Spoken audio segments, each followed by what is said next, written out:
it stopped. There we go. And we're live. All right.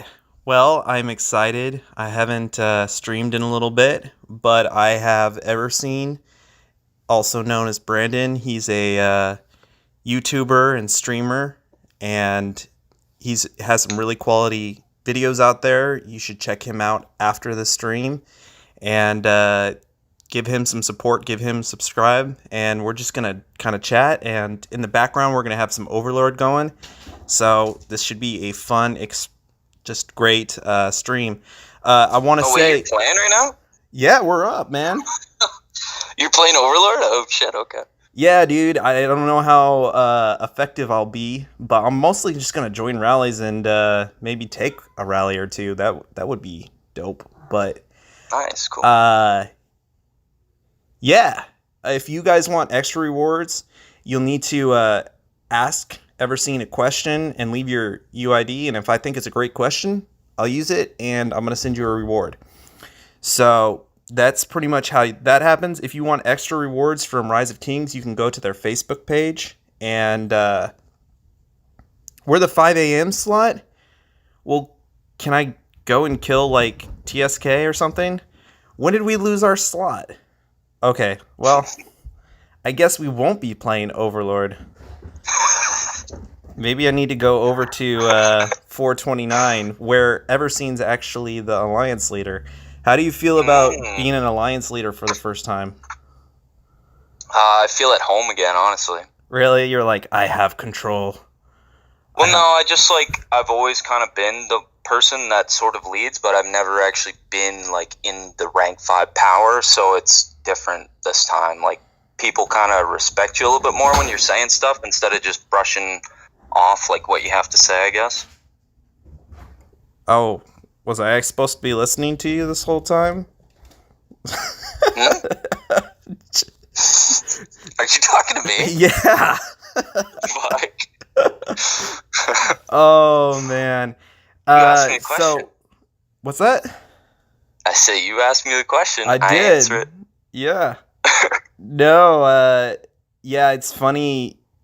I kind of know what you're gonna say before you even say it, so it's kind of just like, oh yeah, a reminder of doing exactly what you're supposed to do. Yeah. It must be fun, like, watching it all. Just watching, like, just the progression, like, all the leadership stuff, because, like, you basically would do most of the stuff I would do the exact same. Yeah, you know, it's funny. I've been given leadership several times when I haven't even asked for it, and I almost always, like, seek out. I'm like, okay, who can I pass this leadership to next? Because I don't want this headache. And you know what's really funny is sometimes there'll be particular people that you have, like, an R4 where people, like, go through them to get to you. Have you ever experienced that? Always. Yeah, actually, Drunk, like, people message Drunk because he's, like, the strongest in the kingdom, and they go through him to go through me, which is just kind of weird, like, why people wouldn't just message me directly, but they think that Drunk is, like, the boss because he's the biggest guy, which is kind of funny, but ultimately, like, we make decisions together too, so I don't know, it's just different. Well, that was kind of a similar thing for you in what was it, Kingdom 92?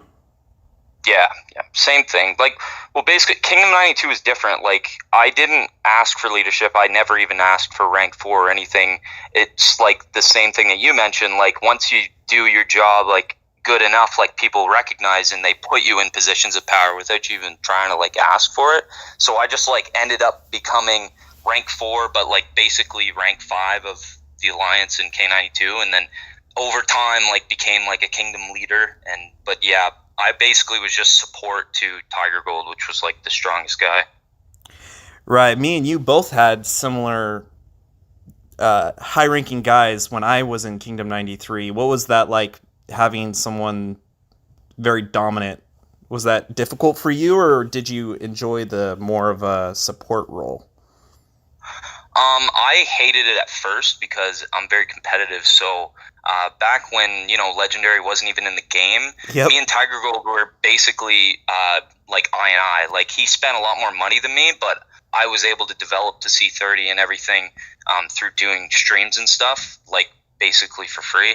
And I was just competing with him. Like there's old videos of me where I'm actually holding the throne, like in KVK and shit. Like so over time though, like once like T11 starts coming into the game and stuff, like it is really nice to have that one guy that spends a lot, because like I know so much that I can just like feed it to him and he can try it. You know what I mean? Right. Yeah, especially if you have someone that actually will listen and take your advice. Which yeah, he did a lot too, which helped. Like if you have somebody like a big boss guy that like doesn't take any advice at all, like it's kind of just a lost cause. But like like we played like Kingdom 38 and stuff like that, like back when like Eritrea and Kanoa started to come around and like people were starting to use that, and I was like, you need to try this combination next Kingdom versus Kingdom and we're gonna win because we use it, and we did it and it won. So like just the teamwork aspect was really nice. Yeah, especially when you don't have to use the money to actually utilize those rallies and defenses. Exactly. I will admit though, like I did not tell him how to play. Like he knew like a lot of stuff. He Oh also yeah. learned like a lot of the game. Like he'd learned from like Dark Day and stuff. So like he knew, like even as much as me, or maybe even more than me. But I was kind of like piggybacking onto his ideas. I was like, yes, this is a good idea. We should try this for sure. Oh yeah, for sure, for certain. I had similar experiences with, I would say, Louis in Kingdom 93, and then with Anna in Kingdom 209. So those are, I can definitely relate to both of those. Now, was Kingdom 92 your very first kingdom? Yep, very first one. And that was the one where I made all my mistakes in, but I still ended up being in Top Castle. Oh man. Well, at least you were able to turn it around. And then, Yeah. what exactly brought you to Rise of Kings? Was there like an ad, or did you like a friend tell you or something?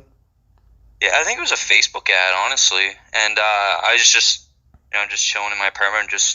I mean, I've always played games like my entire life, so I was like, oh, I'll just download this game, see what it's about, just trying to kill time. And I kind of just downloaded it for like a meme, right? Like just for Right. jokes or whatever, to go like fuck with people. Mm-hmm. And I get on it, and I'm like, okay, this game seems pretty cool. Like there's a lot of stuff to do, and you can like build a castle over time. And then I just made my name like Ever Seen, and then a capital A, and then penis, just like for a meme. And then it fucking stuck, and I just kept that name, and then I kept that name like all the way through. And that's why like now I'm just Ever Seen, because like I kept the name, but I wanted to make it without being vulgar. So Oh, that's hilarious, man.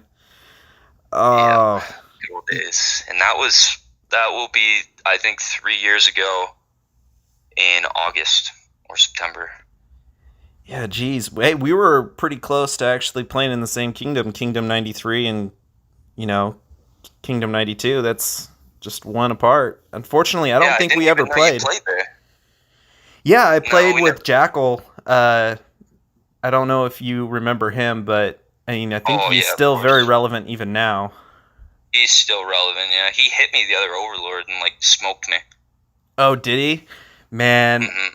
I so he actually started late. He came from what is it? GOW again? Forget that game.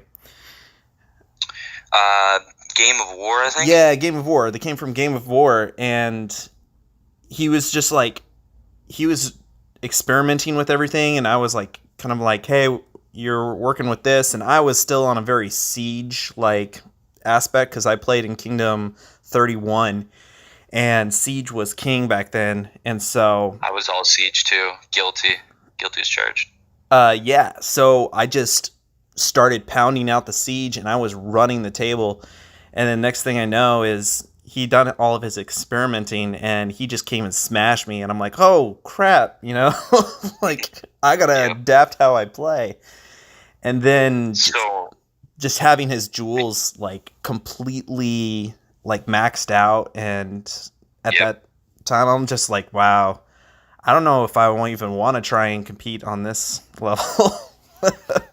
Yeah, because there wasn't KVK when we started, right? So like you had to wait a while. So if you had to like compete with these guys, that would definitely make you want to leave for sure.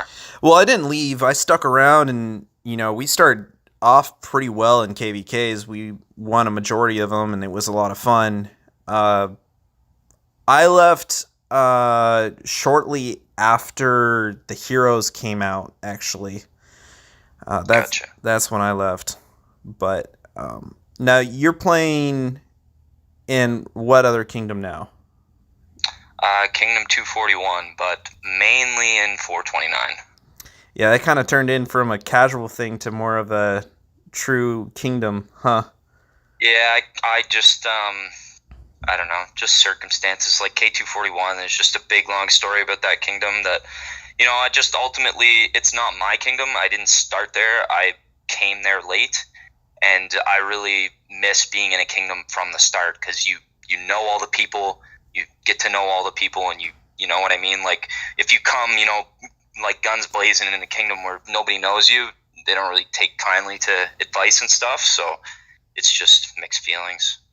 Right. Well, I mean, you're one of the longest known YouTubers and stuff for Rise of Kings, at least on the English side. So that gives you some relevance. So that's helpful, I'm sure.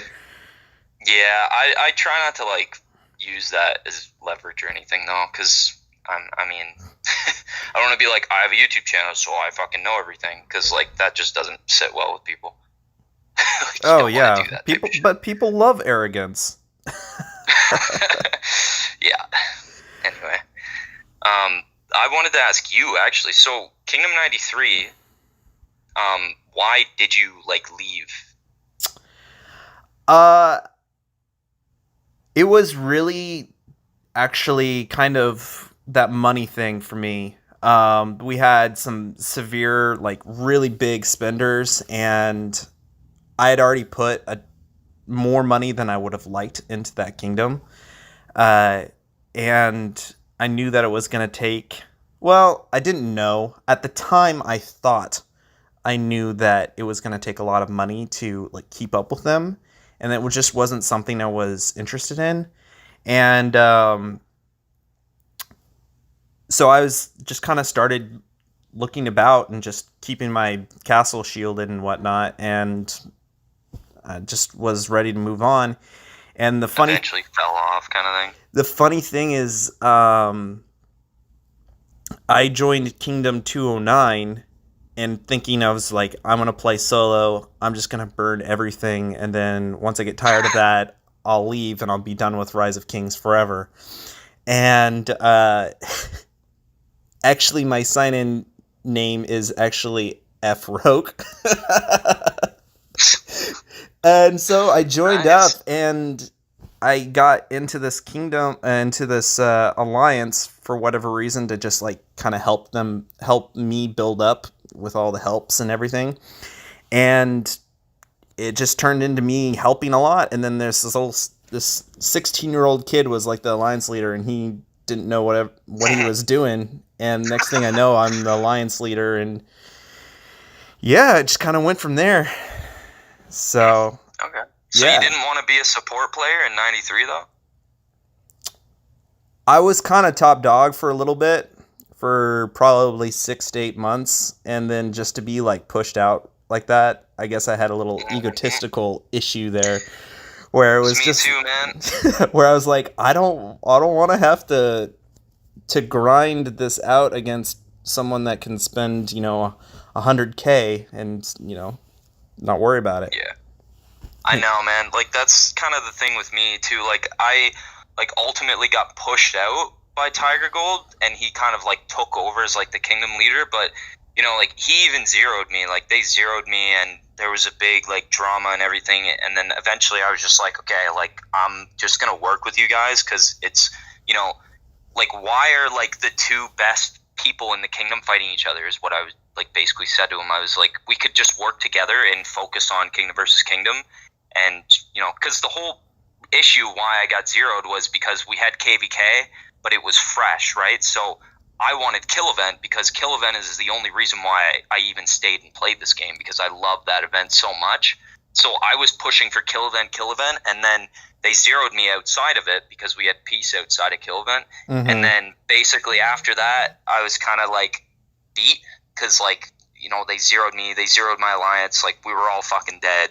It's like I got to just, if I can't beat them, I got to join them. So I just joined up with the Arabs and just kind of played through. I did plan to fucking overthrow them in months' time, but Legendary came out and Tiger Gold bought up, and I wasn't ready to match his spending. So I pretty much just gave up and just became support. Oh, man. That's rough. That's definitely... What's rough? You have a good plan, and then, you know, something like that happens that's completely out of your control, you know, for certain. Yeah, because, like, they were all on siege when they zeroed me.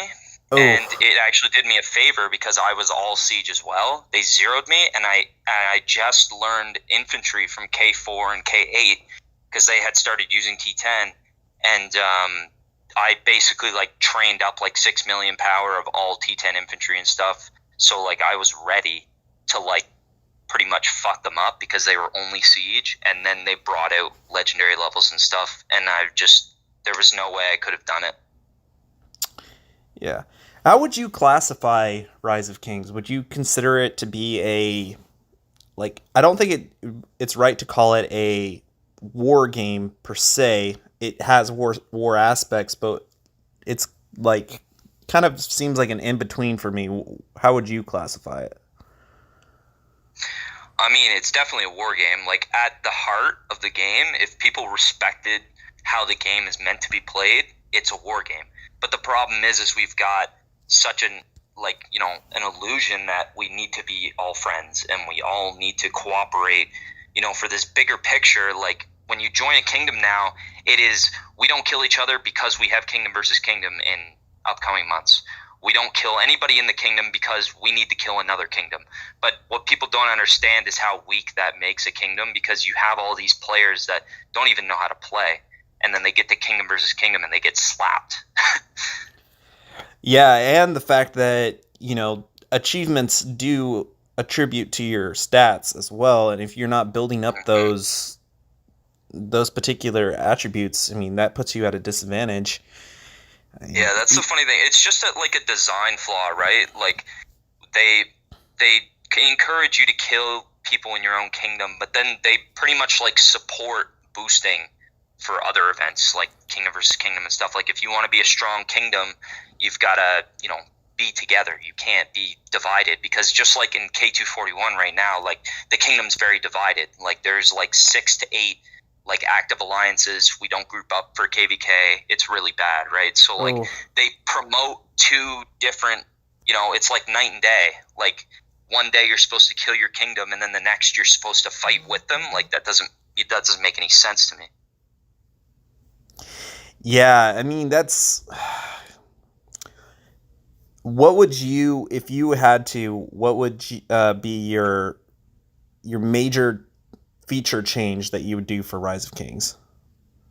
Major feature? Like, okay, this is an easy question, because honestly, like, let's just go through, like, the timeline of a kingdom, right? So you get in, you got probably 1,000, let's say, players that are playing. You know, that the weeds get trimmed, you lose, you know, maybe like a few hundred players here and there, and then you get to KVK, you might lose another few or hundred, like, that way. And then as you progress, you just get smaller and smaller and smaller, right? You get strong, but you get smaller. Yeah. Now, what they need to do is they need to impose, after a certain threshold time limit, that you need to be merged with another kingdom to incite fights and to incite war, so that, you know, we're not having these kingdoms, like, that are so big that don't fight each other and just boost and then fight KVK. Like, you know what I mean? Like, you need to have, like, we also have the example of merges that they've already done where people do fight, and there's a lot of kingdoms that are in civil war right now because they're merged kingdoms, and we kind of need that for every kingdom. You know what I'm saying? I like that a lot. I think that's a absolutely great idea. And just to like, even if you were kept on doing that over and over and over again, that would be awesome. You know, that would be a way to Yeah, man. actually continuously have something to do. Recycle. Right. It's just recycling, and jumbling everybody together, and that's what they do in other games. Like, it's not. This is not an idea from just me. This is I just know, like, I've seen other mobile games, and this is what they do. They merge because people get bored, and they don't have any motivation to fight. Like, if you make friends with a whole kingdom and you guys are all cool for like months and years, like, you don't really want to start anything with them just because you like them. But if you get thrown into another kingdom with all these other random people that also have arrogance, that also have people in power that want power, then you're going to fight. And what does that do? It just, it fucking backs up the principles of the game. Like, that's the foundation. We got to fight. This is a war game. I love it. Let's push it, man. Let's do it. Let's get them coming. Nice. Yeah, The downside right now, though, is they don't know how to merge properly because they gave us a kingdom like K10,013, which they win every single overlord without, any contestants like going against them, and they win every KVK. They're like the top in the KLC ranking, I think, like 2 seasons in a row now. And Shadow, like in K429, he's actually in 10,013. He shows me a bunch of screenshots and shit, man. Like, that kingdom is fucking insane. Like, they took 3 kingdoms and merged them together. They didn't just stop at 2, which is what it should be. It should be 2 kingdoms, not 3. Yeah. And they merged, like, 192 was already strong. They were like a K96 strong, and then they got merged. So it's like, that's absurd. What are we doing here? That's absurd. Yeah, I definitely would want that. I hadn't thought about actually doing that, so I think that's a great idea. I think that we should push it. I think that that would be really good for the game. And honestly, that would almost make me want to, like, well, hopefully our kingdom and Kingdom 429 would actually get something similar to that in that time frame. But if they were able to do that, that's what good games do, though. They take aspects from other games that are really solid and they apply it into these games. So looking at the chat here, I didn't see any new nobody's really asked a question. Yeah, I haven't seen any either. Jeez. I've been looking. But you were saying? Something about the merge.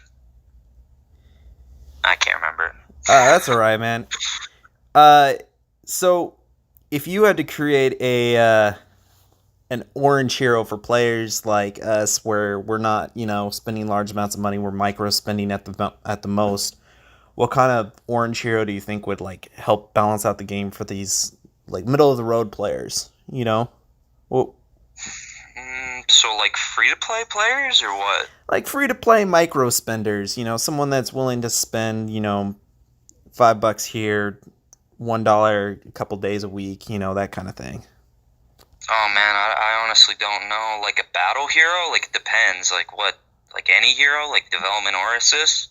Because I'd probably lean towards more of a better assist or development hero. I actually want to see a yellow development hero come out.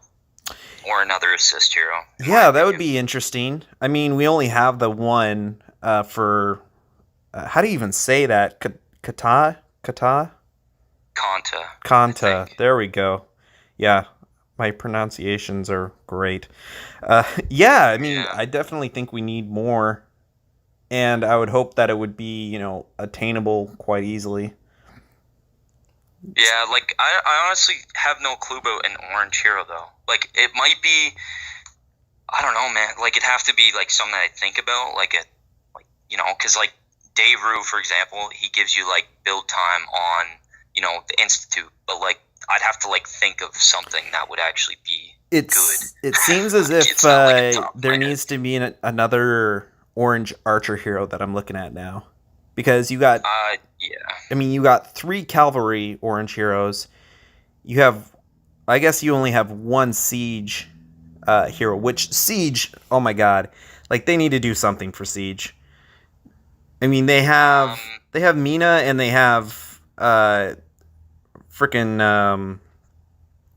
Chojin, but none of those really give any significant stats to. Exactly. I, That's what I was gonna add to that. Like that's the problem with Siege right now is they're stacking on all this damage, but they're not giving any stats to put behind it. So it's exactly. like like if you look at like Gideon and Naya, like they both give at 120 like a lot of stats, and they also have two incredible abilities. They give Gideon gives 35% damage, which might not be as much as say like Kyrie, which I think at peak he gives almost 70% damage or something. But it's like he doesn't give any stats, so he's garbage. Like, why Well, would you ever use but him? it's a different kind of damage, right? So Chojin, uh, it increases damage by 71%, right? Where Gideon, it does additional damage. So Okay. it applies differently. So, Okay. but I think that's from what I could tell. Like if you look at the difference between Ryu and how she works with damage, and then you compare that to how what's his Cavan and his additional damage. I mean, you take the Cavan damage over Ryu all the time. I think it's just Yeah. it's a stronger ability, that additional damage, in my opinion at least. Yeah. Well, So that's why like all of these other heroes are obsolete now, right? Like Faceless Knight is just obsolete because he doesn't have any ability for damage percentage, right? I Like that's why Naya and Gideon are so strong. I feel so bad for Faceless Knight players because they had to spend so much money to get Faceless Oh Knight, man, and then it that's just just to like be trash now. Like man. it's just as good as Oged. Yeah, yeah. People spending to get Oged too is fucking insane. Ugh. Feel so bad Like, because dude, they really did make you Ivor. push for it. They really made you push for it because at the time it Yeah, was yeah. worth it, but well, Oh, of not it course. wasn't worth it to me for the money, but Dude, you think about it though. If you come to a new kingdom and everybody's using Rhinoc Oged, like, what are you gonna think? Like, you're gonna fucking buy that hero because you're like, everybody uses this. It must be great. So then you buy it, and then like a month down the road, realize that it's worthless. And that's they trap people like that all the time, man. Like Ivor in the Alliance, like he's getting faceless to 120 right now, and he's well aware that it's gonna be obsolete, but like he wants it anyway. Like he might use it with Gideon in the short term. And I was like, sure, man. Like you can fucking do that, but like it's gonna be obsolete. Like there's a guy from GLT, that Lin M guy. He's actually really strong. He's got Gideon 100 and faceless 120 right now, and I'm just like, man. Like just buy Jason. Just buy him. Like why? yeah, I mean, and you can get some of these heroes for relatively cheap in comparison to what people were spending for heroes previously, for Yeah. certain. So, I mean, Vinny right here just said he lost, uh, $1,400 for Faceless. It doesn't even use it anymore, I bet. Man, when Oged came out, Tiger Gold and K92, I think he spent Oh, $1,500 to get him maxed. oh, Because jeez. he and Gideon came out together, right? And they were actually used as a good combo for a while. So he bought Gideon for like 5K USD because he had to magic book the whole thing. And then he fucking bought Oged on top of that. Like, dude, insane. Yeah, I mean, how do you? I mean, you can compete to a degree against that, but it's just the absurdity of it, you know. Yeah, dude. Like my whole castle before was worth like $6,000, and I was like, that is so much money. That So it's is like for me to pay that on one hero, especially because I spent like almost all of my money before heroes. So I basically was starting from nothing. I was like, nah, I'm over it. I was same like, here, this is dude. Clash of Kings now. Same here I in was like, there's Kingdom no way. 93. Yeah, there's no fucking way, man. All right, man. Well, I got some other people to interview. Thank you so much for sitting down with me, and let's do it again real soon. No problem, dude. We'll have to start a podcast or something to fit all the words. It'll just be about all the games, and we can just talk about how to fix it all and what all the problems Yeah, are. it's a million problems. All right, man. Good All luck with the rest of right. your stream. Thanks, man. All Appreciate right. you coming on. Yeah, talk to you after. All right, bye. All right, guys. Well, once again, if you guys, I have I have rewards to give out. If you have questions for whoever I'm interviewing, please, uh, put that question out, and we'll get you some rewards. Also, I put in the chat above. There is a gift code. Go ahead and send that out. Only the first 1,000 that use it get to use it. So it's there for you guys to use. Thank you guys for watching. Share it with your friends, and let's get on it. All right, so I'm gonna be calling.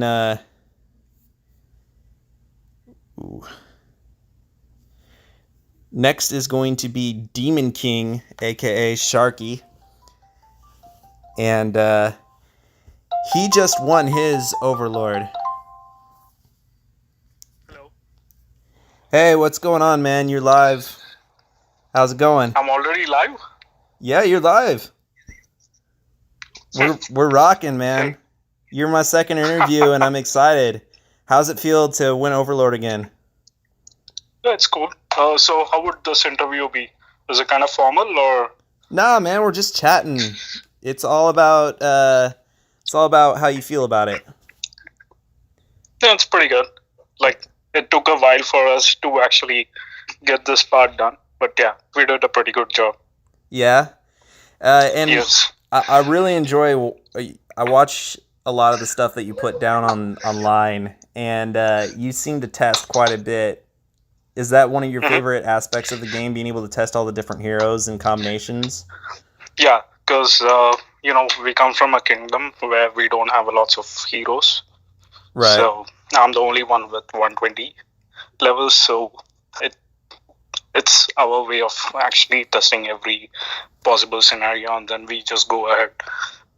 Our main focus was we just wanted, to keep it for 2 hours at least. Yeah. That was the main focus, and we tried pretty much, and we could do. Now, do you have a favorite hero combination, or do you like to mix it up and keep people on their toes? Well, it all depends upon the opponents, but usually, yeah, I mix it up. Yeah. I don't have anything, and I would rather prefer to play with Ronaldo. He's pretty good. Oh yeah, for sure. He's really, really good. And what kingdom do you play in again? I forget. Oh, it's Kingdom 310. 310, nice. Yep. And is this your first kingdom, or did you play? No, this is my first. Oh, your first and only? Yeah. Yep. And it's gonna be my last as well. And the same kingdom. Be careful, man. I said that twice already. I said that after Kingdom 93, and then after that, I moved to 209, and I said, this is my last one. Now suddenly I'm in 429? What's up with that? Oh, no, I'm not going ahead with that. I'm pretty much with what I am. So how long have you been playing, man? I think around probably 167 days. You've been playing for about 160 days? Yeah, 67 to be precise. Yeah, I know. It's not too new, not too old. We are just hanging in there. Right in the sweet spot, man. Yep. So what do you think about now that we have L6, Legendary 6, and T12? What kind of impact do you think that's going to have on the game? Well, I think that ROK had made pretty much hype with it. And, yeah, that's true that the more the stars are on infantry, the more it kills. But I didn't know why they had to do it so suddenly for the other players to get into disadvantages. Yeah. So do you think that that's going to really affect how Overlord's played going forward as more players get T12? I don't think so. It's pretty much on that, but I would rather expect it to be something on strategy based rather than having these kind of things like L6, T12. I would want ROK to be more pushed on the strategy side. Yeah, I agree. I think that they somewhere along the road they messed up the balance. Uh, I Uh, definitely wish that they had more mixes. Like, yeah, they messed up by a lot. yeah, I It's mean, pretty unusual, but yeah. I would love to actually see Kronos here is actually asking if Storm Warriors should have more of a role in the game. Yeah, they do have a role because you can use it. I do use it often in defending. They kill all the T11s and also T12s as well. I think But that it's all I think they need a hero, man. What do you think? no. Uh, A hero and more actually, ability to have more Storm Warriors.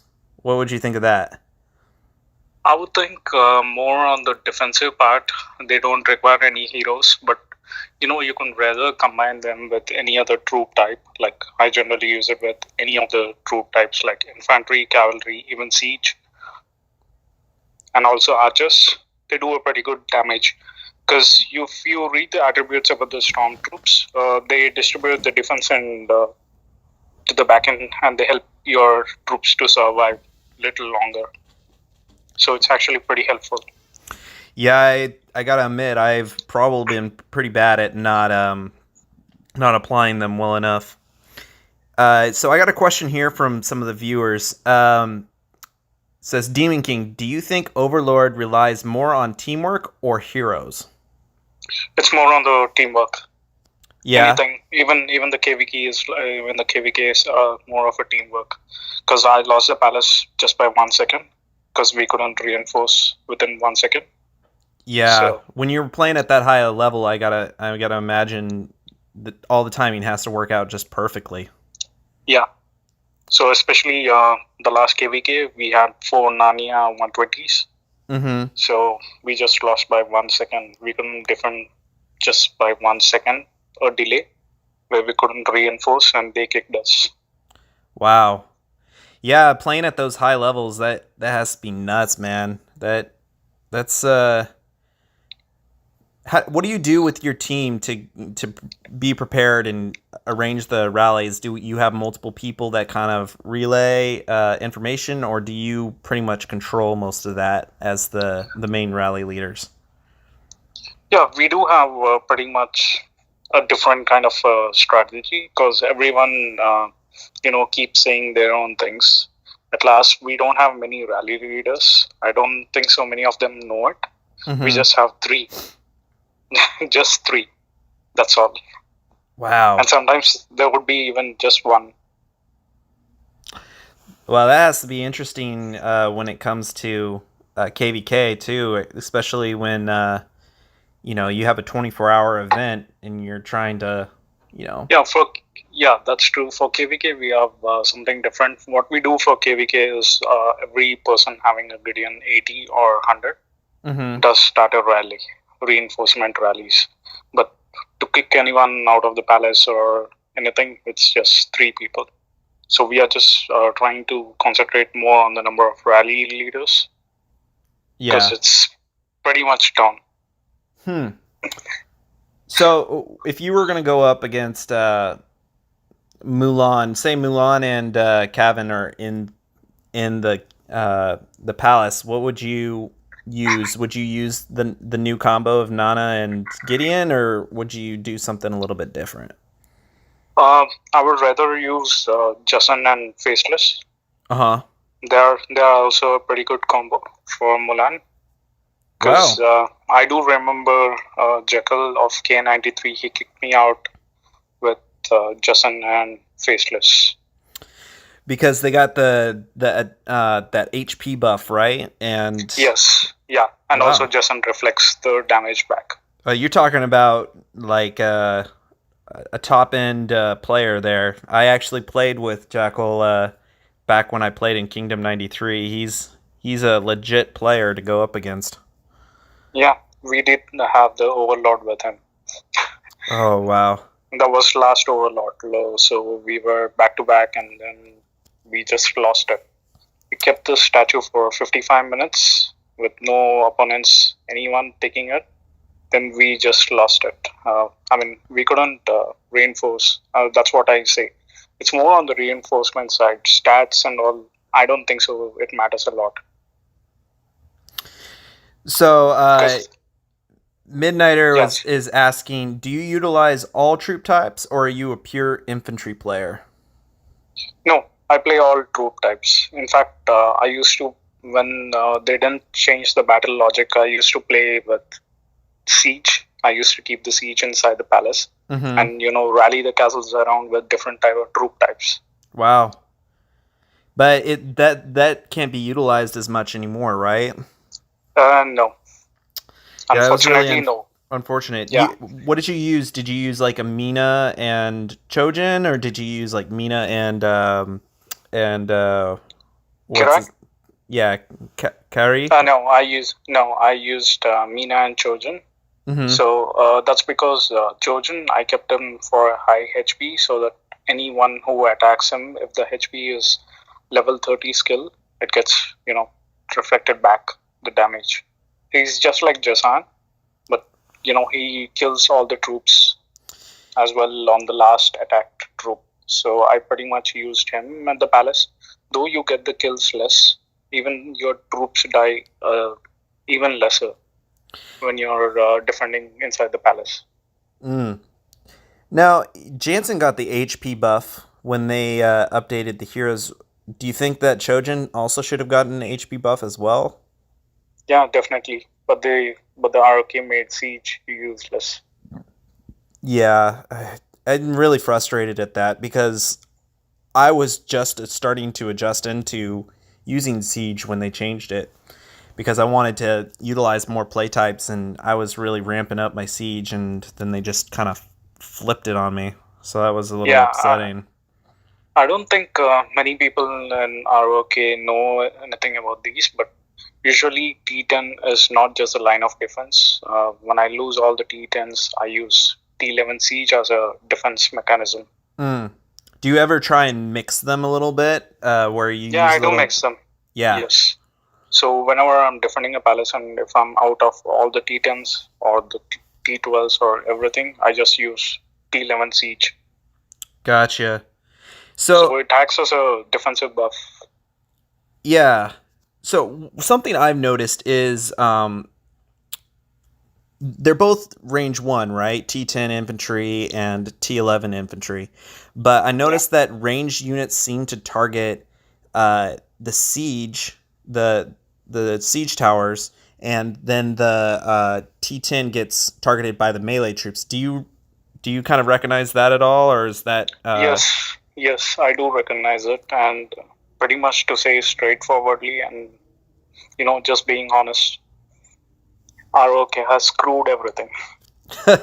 Hey, you know what? I think that if you took a whole thing of all the players, everybody's going to have something to complain about. This is not a perfect game for sure. For sure. No, it used to be a perfect game when the code, when the battle logics came in, and before these heroes like Naya and Mulan, there was at least some battle logic where archers kill infantry, infantry kills cavalry, and siege used to kill all the three, and proper if you have the proper buffs.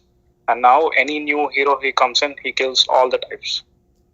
Yeah, they need to somehow readjust it so it's back to troops doing what they're supposed to. It was supposed to fix it. They were supposed to make it even more apparent. This beats that and that beats this, but I haven't seen that. I think it's almost gotten worse. No, it's totally worse. We had an FOH, the Field of Honor, where we were kicked with a 2.1 million with just 3 people in a rally with Mulan 120. That was crazy. Oh man. So if you had to create an orange hero for players like myself who don't spend a ton of money, Mhm. what would that look like? If Rise of Kings came to you and said, "Hey, we really want you to create a orange hero," what would you think you would make that hero? If you can, somehow get Adren for cavalry, that's pretty good Mm-hmm. because she dodges the damage. She dodges infantry and kills everyone. So that's pretty good at Rin. And, again, Faceless is kind of money, so I wouldn't go for that. Ogre is good. I use Ogre with Dolan. Yeah, but if you were asked to create a hero yourself for like any troop type, however you want to build it, what do you think that would look like?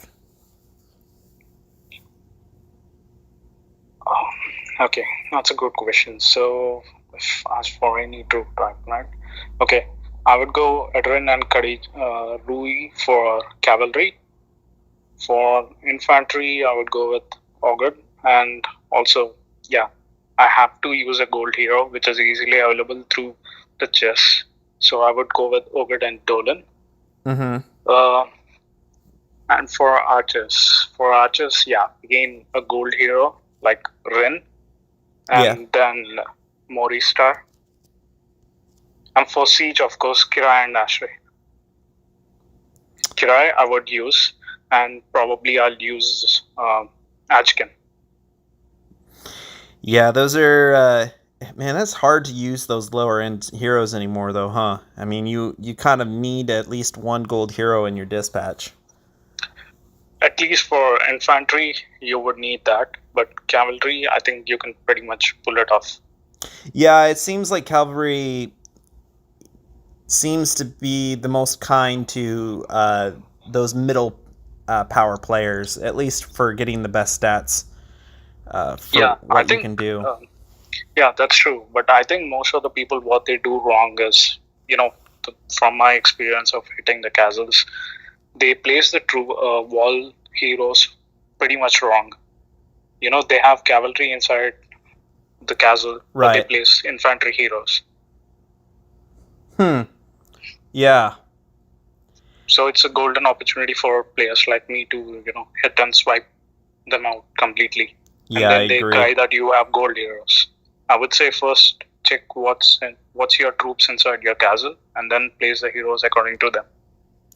Yep, I completely agree. I've tried to teach that before. I think that it's hard for players to manage their castles, and it's more of like a lack of practice because a lot of kingdoms play in peace, and so the amount of time that they have to actually manipulate their castles, so you got to rally or that somebody's using a certain combo of setting yourself up for success. I think that's something that people don't practice. So yep. I know I send out all of my cavalry majority because most rallies I'm going to take are going to be against infantry. So yeah. I send out my cavalry because they're going to do no good for me in that situation. So and players need to do that too with Mulan and Cavan. If that's coming at you, you send out all your archers. I mean, unless you have a correct amount, but it's playing against those odds for certain. Yeah, and 95% of players are, I don't say 95, 98% players are infantry players. Yeah. Well, I mean, it's kind of the meta that they've given us for. Yeah, that's true.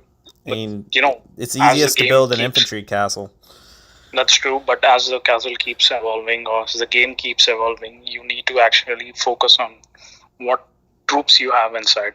And in case if your castle is having a variety of mixed troops, not in a proper order, and not at least 2 million Titans, or I would say 1.5 to 2 million Titans, you're screwed. Once you get a rally, it's gone. Because I have seen mixed troop castles taking a hit very high.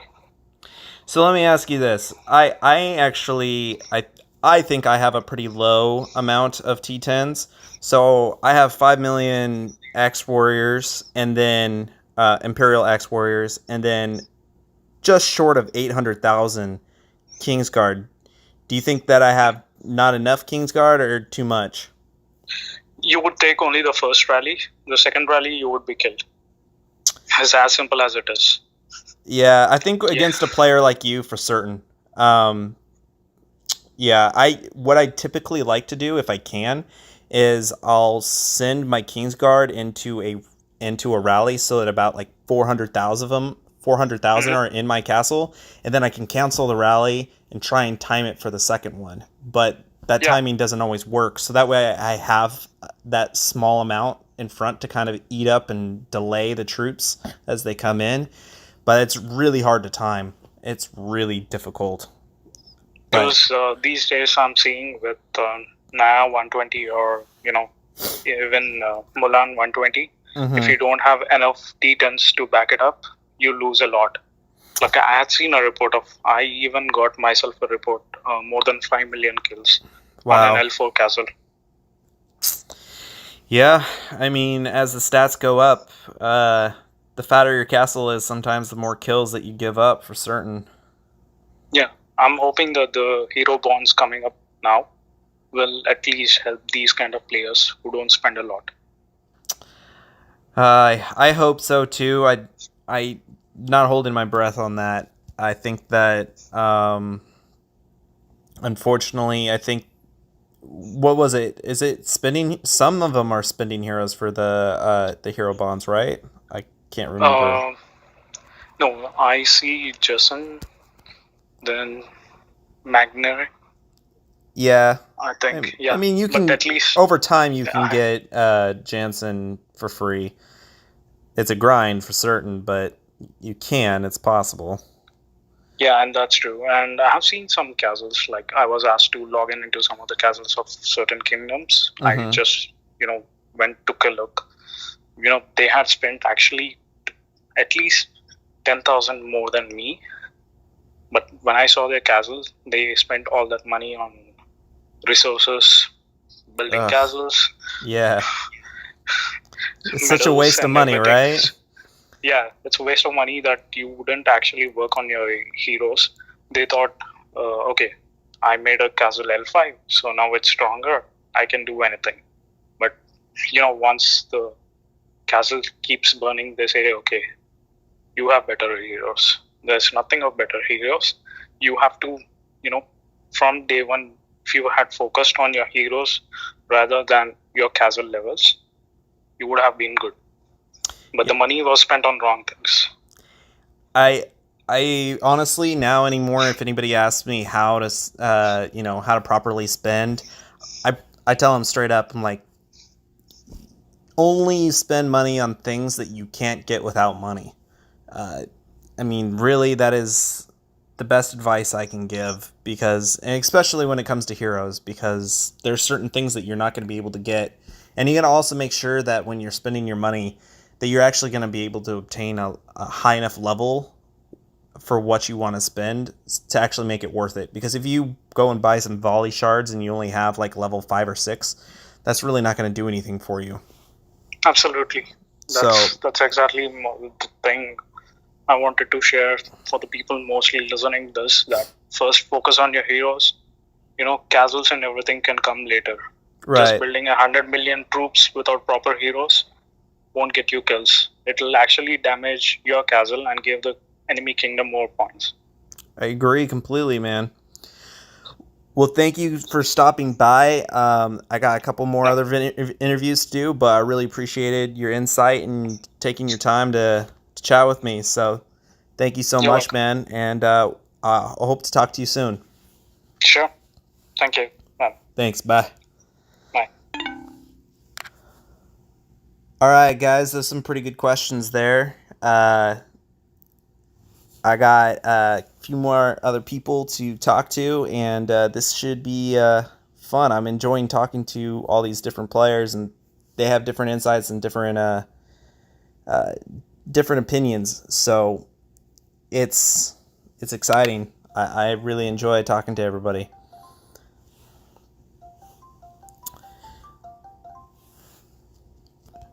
Well, I was really hoping that Overlord was going to be going during this time. Hello. Hey, Chaos. How's it going, man? How's it going? Not so bad. Yourself? I'm doing good. You're my third interview, and I'm having a blast. And just, okay. How's I thought Overlord going? I thought I had an Overlord going right now. I do not. Oh, okay. So, tell me, is Kingdom 333 your first kingdom, man? No, it's 217. Oh, it's 217. You're Chaos Two- 333. Yeah, You got me, Chaos man. 333. Kingdom's 217. 217. My first kingdom was 22, so it's like 3.5 years in playing Rock. Oh yeah, you're older than I am when it comes to this game. Yeah, because my first kingdom was Oh, Kingdom okay. 30. What got you into the game? I honestly have no idea. I was on Facebook, and I think the advertisement was, "Don't install this game. You'll be playing it 24/7." And I was like, "Yeah, right. Okay, whatever. Let's install this shit." Now 3.5 years later, I'm still here playing the game. So Hey, they didn't maybe I lie to should've you listened then, to the huh? ad. Literally, No. you could almost be on this game 24/7 with the amount of events that they're pushing out now. It's crazy. It's the amount of grind is just nuts, man. Gotta say. Yeah, it's ridiculous, and it's too much too fast. I mean, we adjust to it, but I mean, it's too much too fast. Like, I mean, release of T12 like mid-season was kind of ridiculous. Oh my god. Yeah, dude. Once T12 came out, I'm like, well, I'm just gonna observe and see if I can go up against this. Jeez. It's good. It's good until somebody has all their troops T12 and they can freaking fight you with whatever format they want to, and people who can spend thousands upon thousands of dollars have ridiculously crazy stats. Yeah, it's true. I mean, I think that I think the T12 is okay. My issue is that stat differential with the new heroes coming out is just grown even more. So now you kind of have that double whammy on players like myself that are, mid tier really, and Yeah. trying to take on these elite players. So it's difficult, man. Yeah, it becomes really hard, especially like I mean our kingdom doesn't have huge spenders and like moderate spenders, like one or two or three of them, but nobody has T12 yet. So I mean, we were on par to finish top tier last season of the whatever the tournament, and as soon as they released T12, we got bumped. I think we finished transcendent level. Like, I mean, we could have finished top if there wasn't a T12 situation, and none of our players have T12 yet. Oh, that's rough, man. Yeah, I agree. I think on huge releases like that, I do think it should be at the beginning of seasons, so that way. Oh yeah, definitely. At least it gives fair playing field for the entire season. Yeah, I mean, you at don't least want you walk anybody into being it. able to buy it out, Yeah. So that's frustrating. So are you you're a infantry player, I'm assuming, yeah? No, a cavalry. Ooh, cavalry. So you've been digging Yeah. on Mulan then, huh? Yeah, I was lucky enough to have enough shards saved, so she didn't cost me too much. So Well, it didn't as soon as cost she you too came much at the time. Yeah, at the time, yeah. I think I had help from a buddy when she was released. Mhm. Because I mean that event when it was released, if you didn't spend like near $600 packs, it wasn't even worth it for the event. Oh, So geez, yeah. I'd help from a buddy with packs with those like 2-3 weeks. Mm-hmm. I was lucky enough to max her out within like the first 3 events. Now, when So, you I say mean, yeah, that max, was you're that talking was a about huge- 120, right?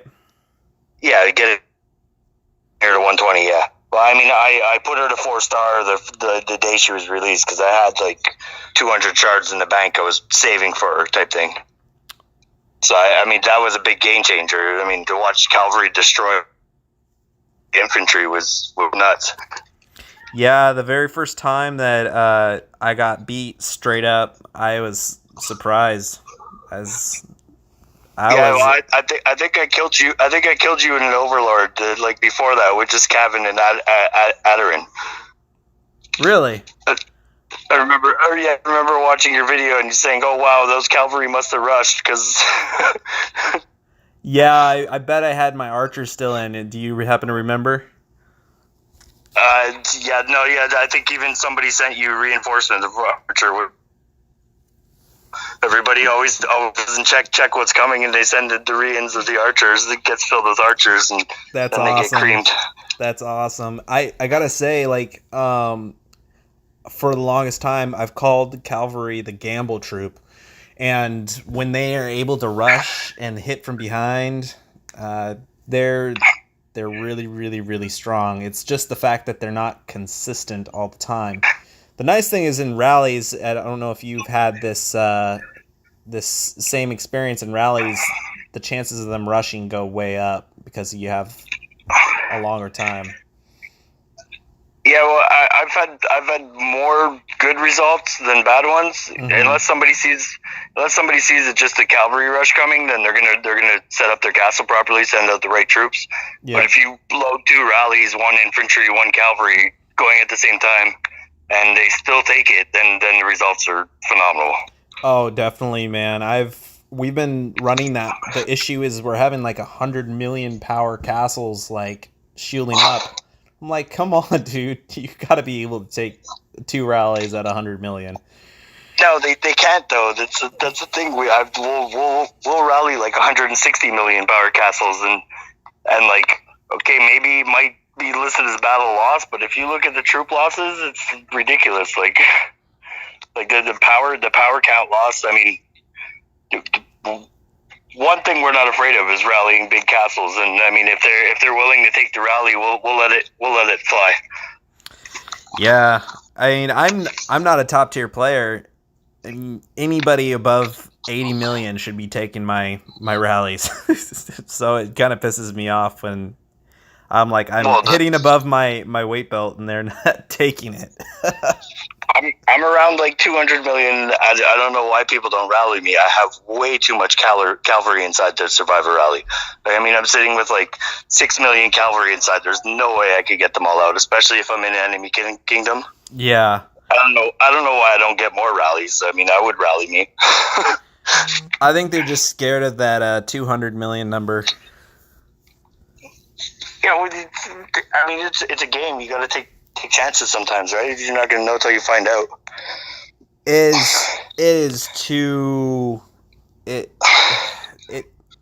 I hate how conservative everyone plays now. It drives me nuts. But I was wanting to ask you, since you're a cavalry player, what do you think of the new hero Nana, or Nani, or however you say her name? Naya. I don't know what that. Yeah. Naya, I went to Google Translator and typed it in and listened to how to say it once before one of my videos.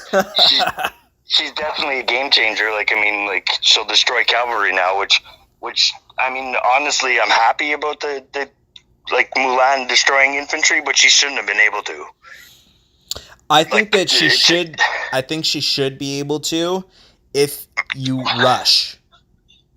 That's my opinion. If you rush and she attacks twice, there's so many variables with the cavalry, because sometimes you'll get failed reports, but I find them to be less failed than, like, based on what the percentage is of her rushing and her attacking twice.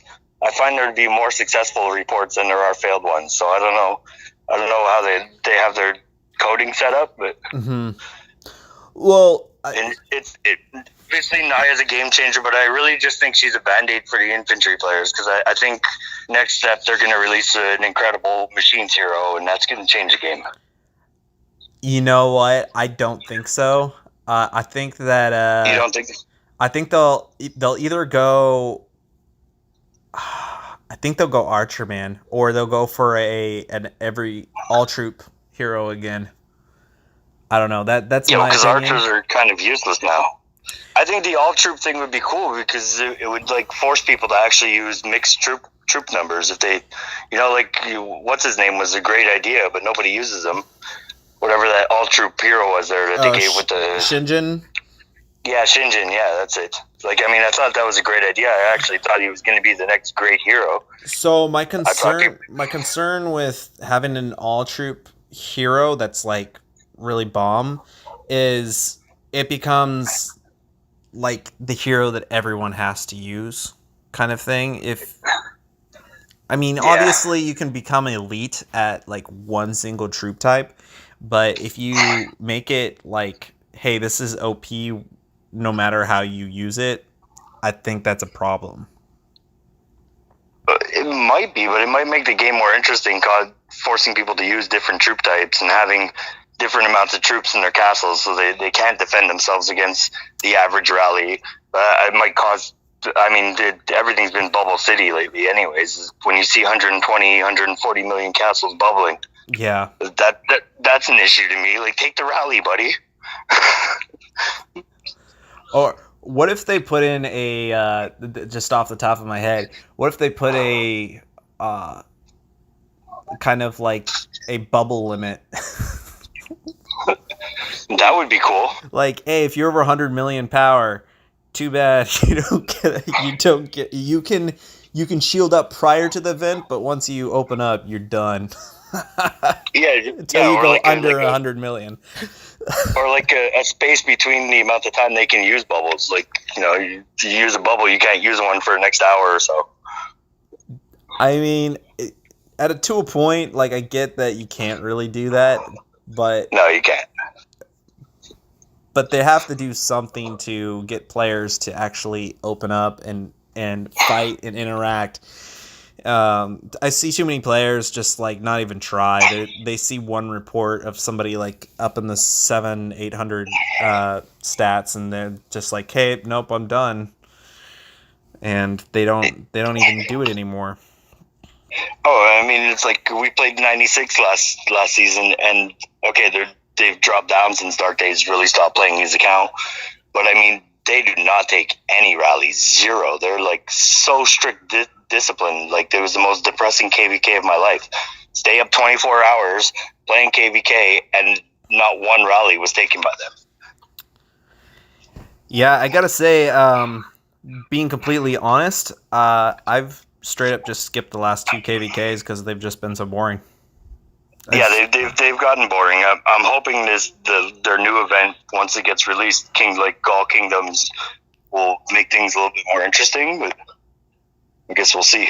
I don't know. We weren't selected for it, so. Oh well, they made such a big deal out of it, and then only you like chose like 14 people, 14 kingdoms, something like that. It's like, how do you do that? You like make a big deal out of it, post like a bunch of stuff, and then be like 14 kingdoms out of. So I'm guessing they wanted to test it first and not have a colossal fail like Overlord when they first released it, where everything was just freaking constant lag and nobody could play. That's true, but still, at the very beginning of Overlord was amazing. Overlord now is less fun than it once was, but. You've got like players that are ranking in first place in the overall just because they're suiciding on each other. Yeah, it's really frustrating for certain. Don't want to beat that dead horse because I made a whole video about it. So. It's not like Rock's gonna do anything about it, right?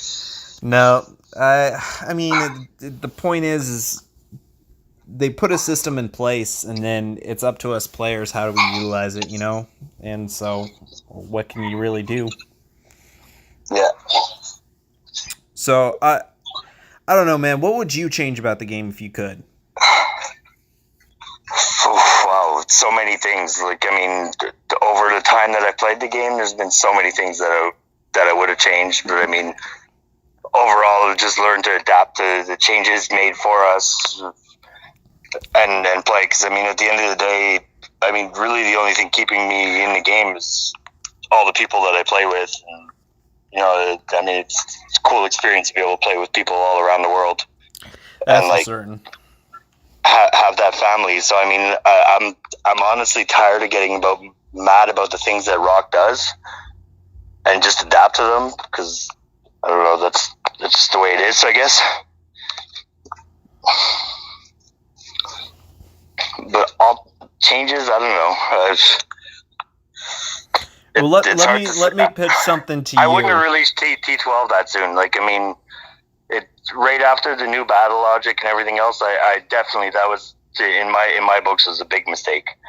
Now people are going to try to adapt to it. I think a lot of people are going to quit. All those people that got to L3 who were like happy and actually being able to participate are now going to be kind of nothing against T12, especially once one kingdom gets 3, 4, 5 T12 castles where they can fill up rallies. Yeah, fill up rallies, fill up throne. You're not necessary anymore. Go play over there in the corner. I definitely think that will be a problem. I think there's been a little bit too much of a shift of focus onto the strong players, the spenders, and not enough to the micro spenders. That's my biggest thing. The micro spenders or the non spenders are entirely necessary for the game to continue. I mean, yeah, no question. There really isn't enough focus there because it's a non-spend. I mean, how boring KVK? We're already finding KVK boring. How boring would it be if nobody was there because they all quit because the game is all spenders? You know? Yeah. They need to have some rally leaders, but they with the T12 thing and how many freaking medals is it? Like I must be months away from getting to the L6.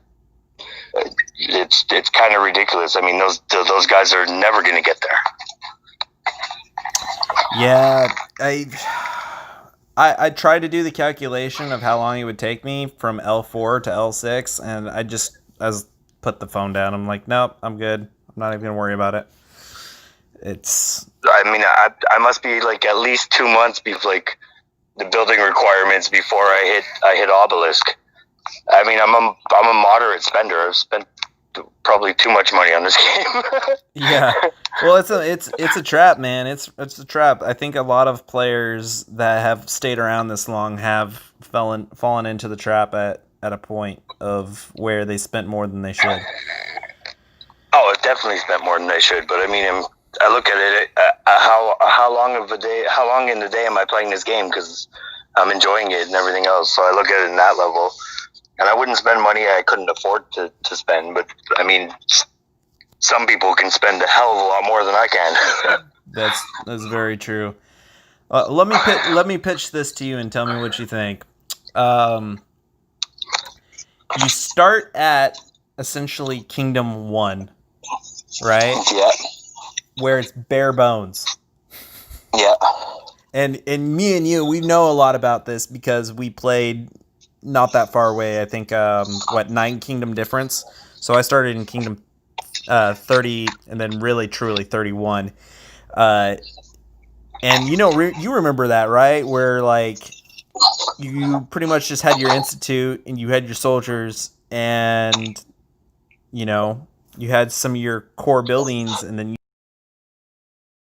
and then everything starts slowly being put into the game on a timeline so that it's slowly building up. And we used to train troops and you couldn't revive them with drops. You'd like get to like 2 million power or something, and it would be for the next like kill event. You play 3 days kill event, and you'd lose like half your troops, and then you'd build up for the next one. I mean, in 217, I went from somebody gave me a C23. I went from C23 to L3 in like 3 months. In 217, I barely did C30 in like 9 months. It was ridiculous the amount of like time investment. I had like 13 farms and constant civil war because KVK took forever to come out. And 22 is a bad kingdom. It still is. They're still at war, even after their merger. Yeah, it's rough, man. I mean, I got outed from the gameplay's far different. Like, yeah, it is. I kind of missed the old days when it was bare bones, and then things started getting added in. Like the jewel system got added in. I was like, well, this is cool, and then just kind of adding on from there. We kind of had forecasts from that for all of those things getting added in from players who played other games like I can't like Cock or whatever other war games that have this similar basis. They all said that stuff's going to playing, and as it got added in, I mean KVK is fun. I mean, Oh yeah, Well, for when certain. people actually fight, it's fun. It is. Especially if you get in situations like mine where like you're like people aren't online and you're logging in between 5 and 6 castles trying to lead the rallies and fill them at the same time.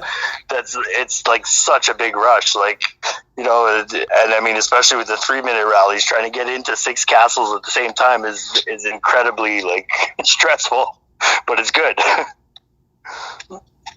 It's been a big change over the time that I've spent. Like, I mean, I watch people at that time. Alessandro from K8 was playing in K22. I mean, the guy probably spent like 50 grand in K22 and only made C30 with it. Like, now you spend 50 grand and you'd have all heroes maxed. So I mean, it's like a huge change from the time that the game was started till now. Every time they add something in, it's kind of been good, but lately it's been too fast. Yeah, it's been too fast, and I think that it's created too much of a pay gap. So,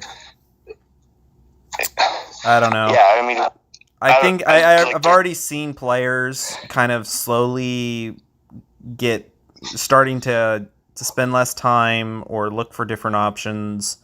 We have that too, but I mean, at our kingdom especially, I mean, like, we've had players leave and we keep getting new players for some reason. I don't know why people keep coming to 217. It's a great kingdom to play. I love playing there. I wouldn't trade it for any other kingdom. We're not a big spending kingdom by all means compared to, you know, some of the bigger kingdoms. Otherwise, we'd have T12 by now. But I mean, like, we keep getting new players and we're finding them castles, and like, nothing's gone to waste there. I mean, I really ultimately that's what keeps me in the game, because the last few KVKs have been so boring that I've thought about quitting. But if it wasn't for the people that I play with, like, I mean, you know, you become like a family. Yeah, it's definitely a huge investment. I've been barely on my 209 account just because, you know, I have to grind for 2 weeks straight to play KVK, and that KVK might be a complete joke. So I'm like, what am I really grinding for? So I'm really hoping that the Rise of Kings kind of, yeah, I mean, I really hope that Rise of Kings, you know, gives the players something to actually, you know, look forward to, something to kind of even the odds a little bit.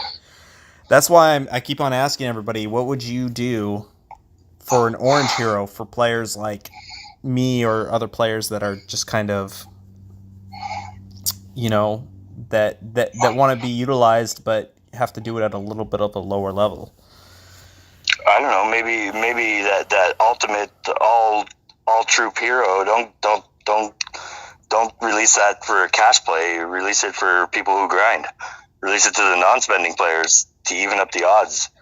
Give them a chance, like those players who are going to put in the time, let's say whatever event, to get those shards to make that hero, and don't make it a cash play. So that way you give the non-spenders the benefit to, like, you know, actually have purpose. Because that's what the game's coming to. It's becoming a big spending play. If you can't spend, you can't win. Yeah, that would be a good play for me. Make a new hero that's ultimate and makes a huge difference to people who are going to grind on it. Yeah, I agree, man. I think that anything that can kind of bring back the players that, you know, that are contributing to Rise of Kings being successful as a business, but also, you know, need a little something to keep them in the game, because large spenders need somebody to fight. Event does it. Large spenders very rarely fight other large spenders, except for like Overlord and on Throne.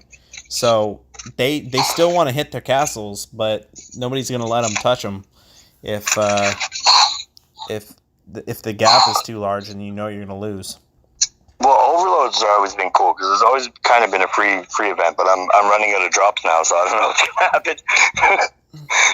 But the Overload's always been a fun event, but there's no consequence, so people just play it. It's not about losing points or winning points, so I think that kind of takes away the fun from it. Like whereas KVK did like the points make a difference, so you can't play all out like most people do in Overlord. People don't care about getting zeroed in Overlord. Yeah, but at the same time, I really like the fact that you can test in there. It's the fact that people aren't testing that drives me nuts. Oh yeah, you can test it. Yeah, don't bubble in Overlord.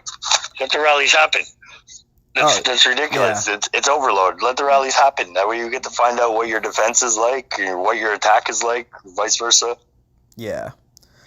Well, I mean, something's got to give somewhere, somehow, for certain. Yeah, the game's like really slowed down and gotten boring. People have learned that, they go through KVK if they can hold the throne or take the throne and not take any rallies whatsoever, then I mean they don't. And like a disciplined kingdom like 96, they don't take rallies. So I mean they're gonna win just by that default, and then it makes it for really boring KVK. So there's got to be something that gives to make to liven up the fights. Yeah, man. You know what? Kind of an epiphany right now for me. I'd kind of felt the game sliding a little bit in interest-wise, and I think you touched on something there. It's getting really boring because they're putting out a ton of more events thinking that that's going to keep us interested in the game. But the things that keep us interested in the game is actually the KVKs and the Overlords and stuff like that. And if those are not going to be interesting for players, then why are they going to grind, right? Yeah, that's it.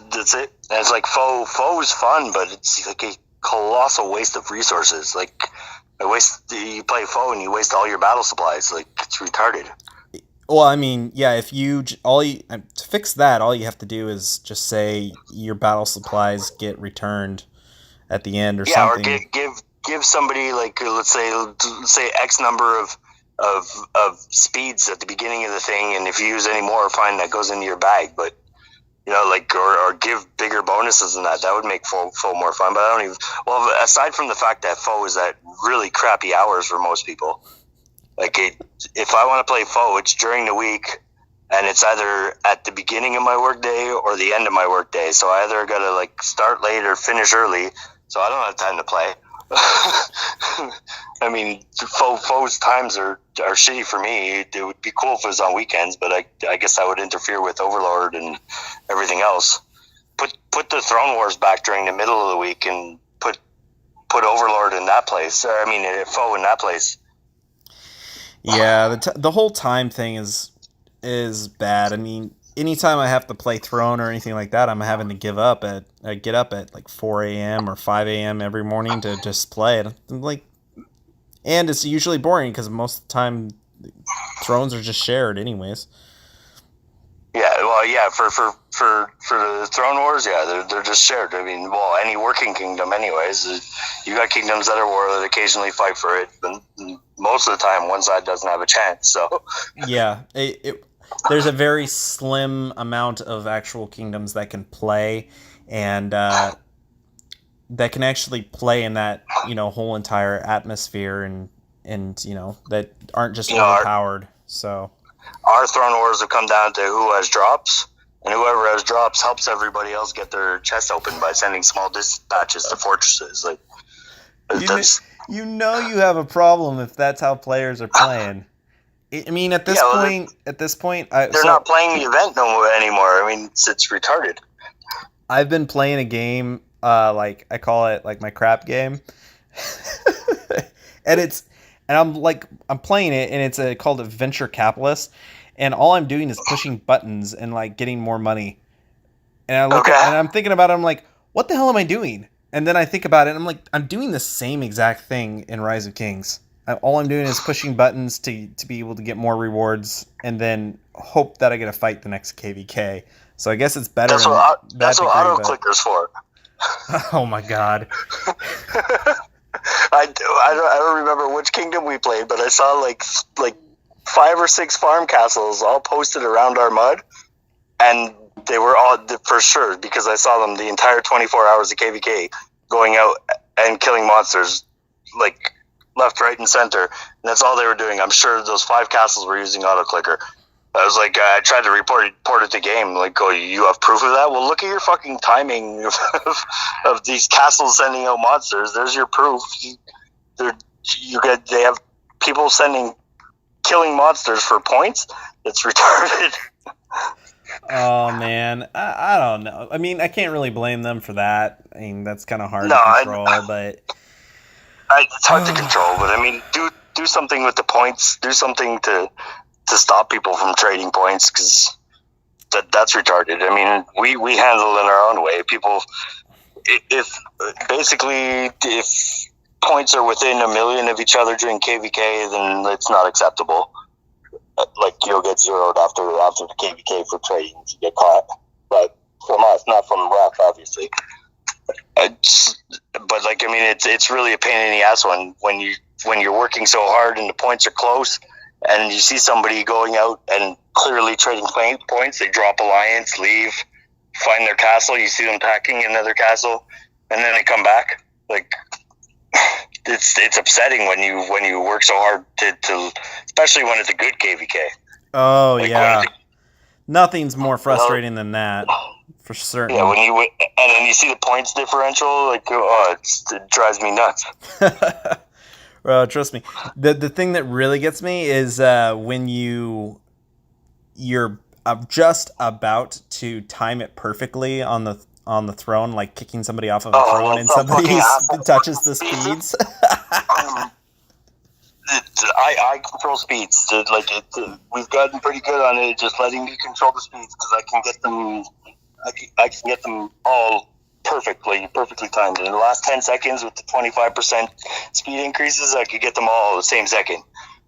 Somebody fucking touches them, and I wish fucking Rock would include it in the reports of who touched the speeds.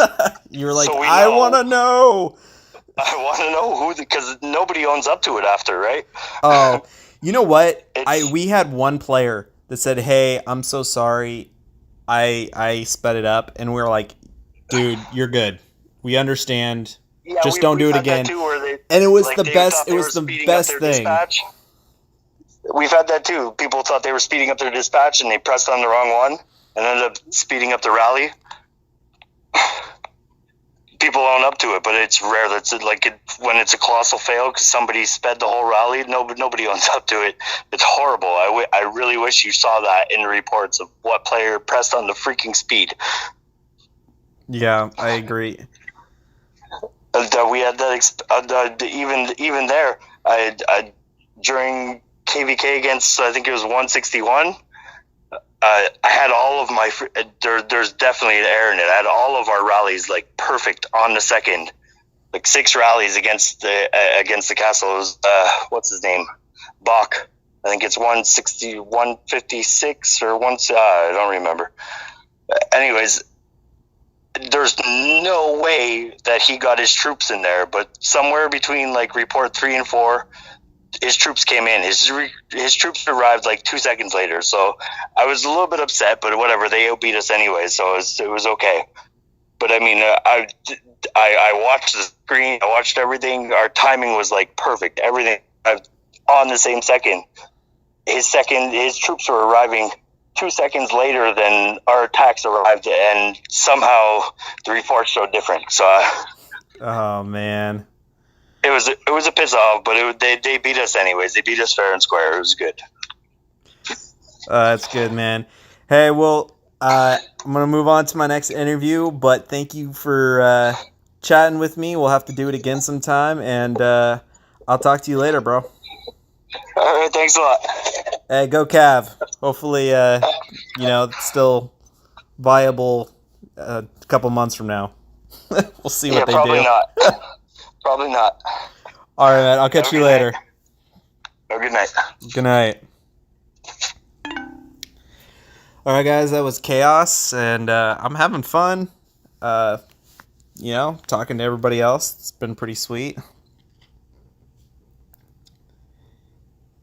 Let's see. I got one more call and see if they answered. They said they don't know if they'd be up or not, so hopefully they are. If they are, then that's good. And then We're gonna end the night with Rise of Kings with Midnighter.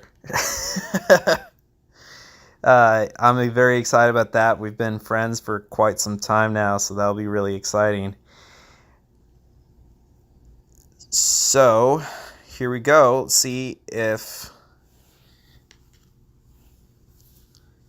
this last call goes through. Maybe I woke them up. We'll see. How's everyone doing in the chat? Man, this laptop is warm.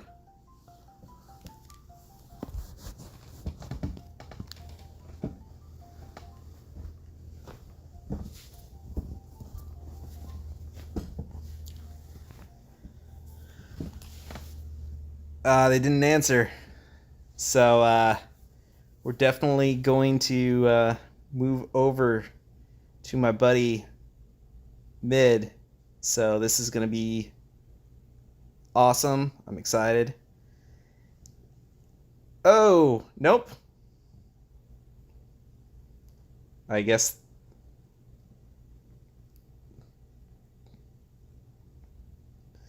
they can. All right, here we go.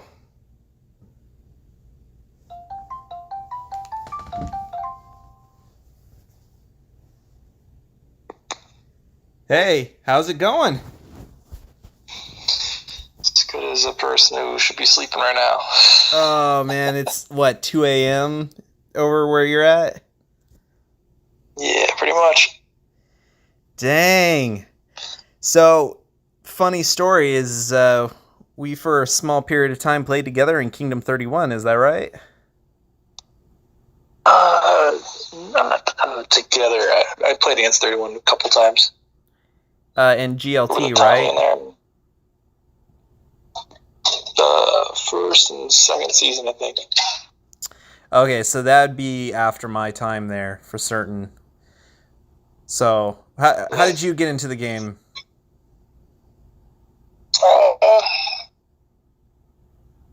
I kind of stumbled upon it. It was one of those games that just kind of stuck out. I was like, oh, let's see what the fuck this is. I've never played this kind of game. Hey, so how do you actually, what do you go by when it comes to your gamer tag? The name kind of stuck of Chuck Mix, and ever since then, everyone either calls me Chucks. Yeah. Nice. All right, I'll call you Chex for the rest of the interview. I don't know if I'm going to go with your line name you got here. So you're playing in Kingdom 98 now, then?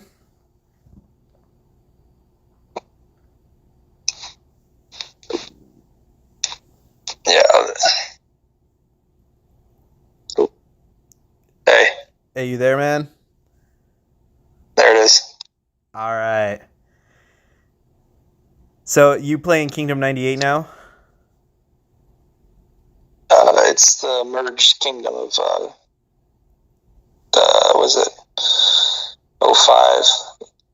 05? Oh man. Hey, why don't we do this again sometime when you're more awake? Because this seems like I'm torturing you, and I don't want to be brought up on charges. You're fine. I'm up. What are you, Australian? Am I Australian? Yeah. No, I'm American, man. So what the hell are you doing up now? Are you in California? I'm on the West Coast, bro. Yeah, that's why. You're sitting there, what, about 10 o'clock or so right now? 11:33, man. Been running this stream since 10. Sheesh. Jeez. Well, at least it's Sunday tomorrow, right? You get to sleep in maybe a little? Not really when you got kids. Hey, I got 3. I totally feel you, man. Totally feel you. Yeah. All right, the worst man. part is becoming a volunteer fireman. Oh, wow. Well, thank you for that, man. I appreciate you. That's no problem. So you've been playing this game for quite some time. What things have kept you playing?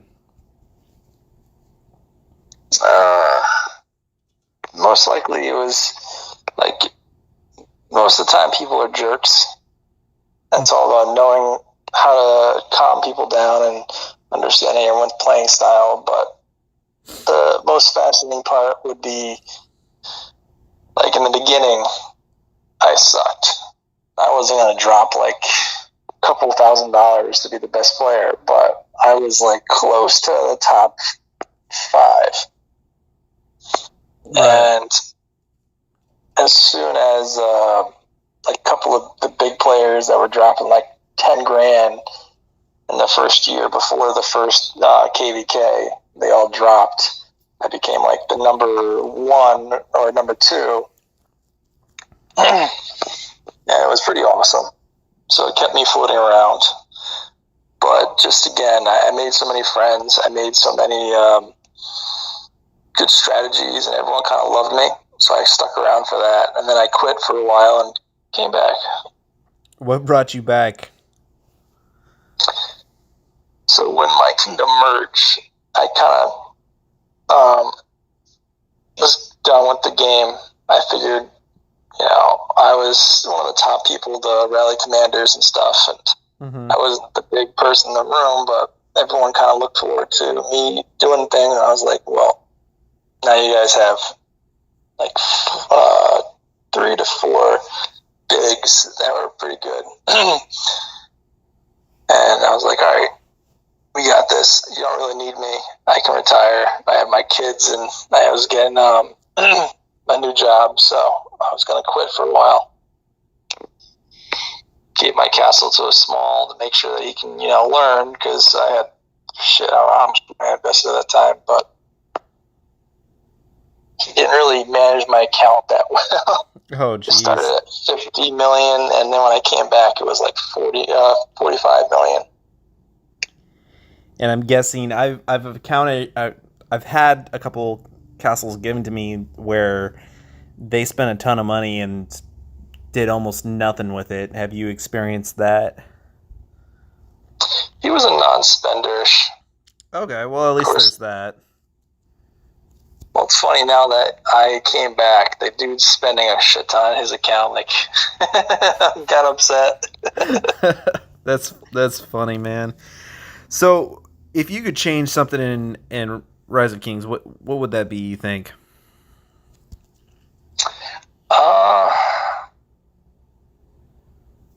I would honestly say I wish it wasn't such a diverse game of infantry. Yeah, I agree. I think that we're too stuck in certain types of metas for sure. When we merged, my kingdom was heavily into infantry.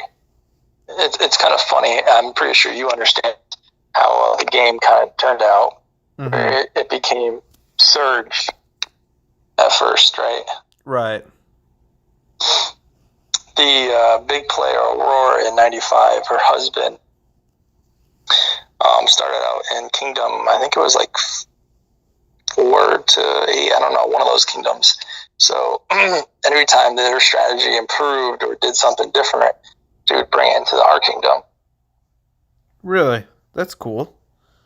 It's kind of like it evolved from there, huh? Exactly. And she would log into the account. She actually shared the account password with me, and it was like, I was kind of amazed when they first came out with infantry. The T10s, and everyone's like going into that. I was like, this is kind of stupid, just doing pure this. Like, Surge makes so much sense, but okay. Yeah.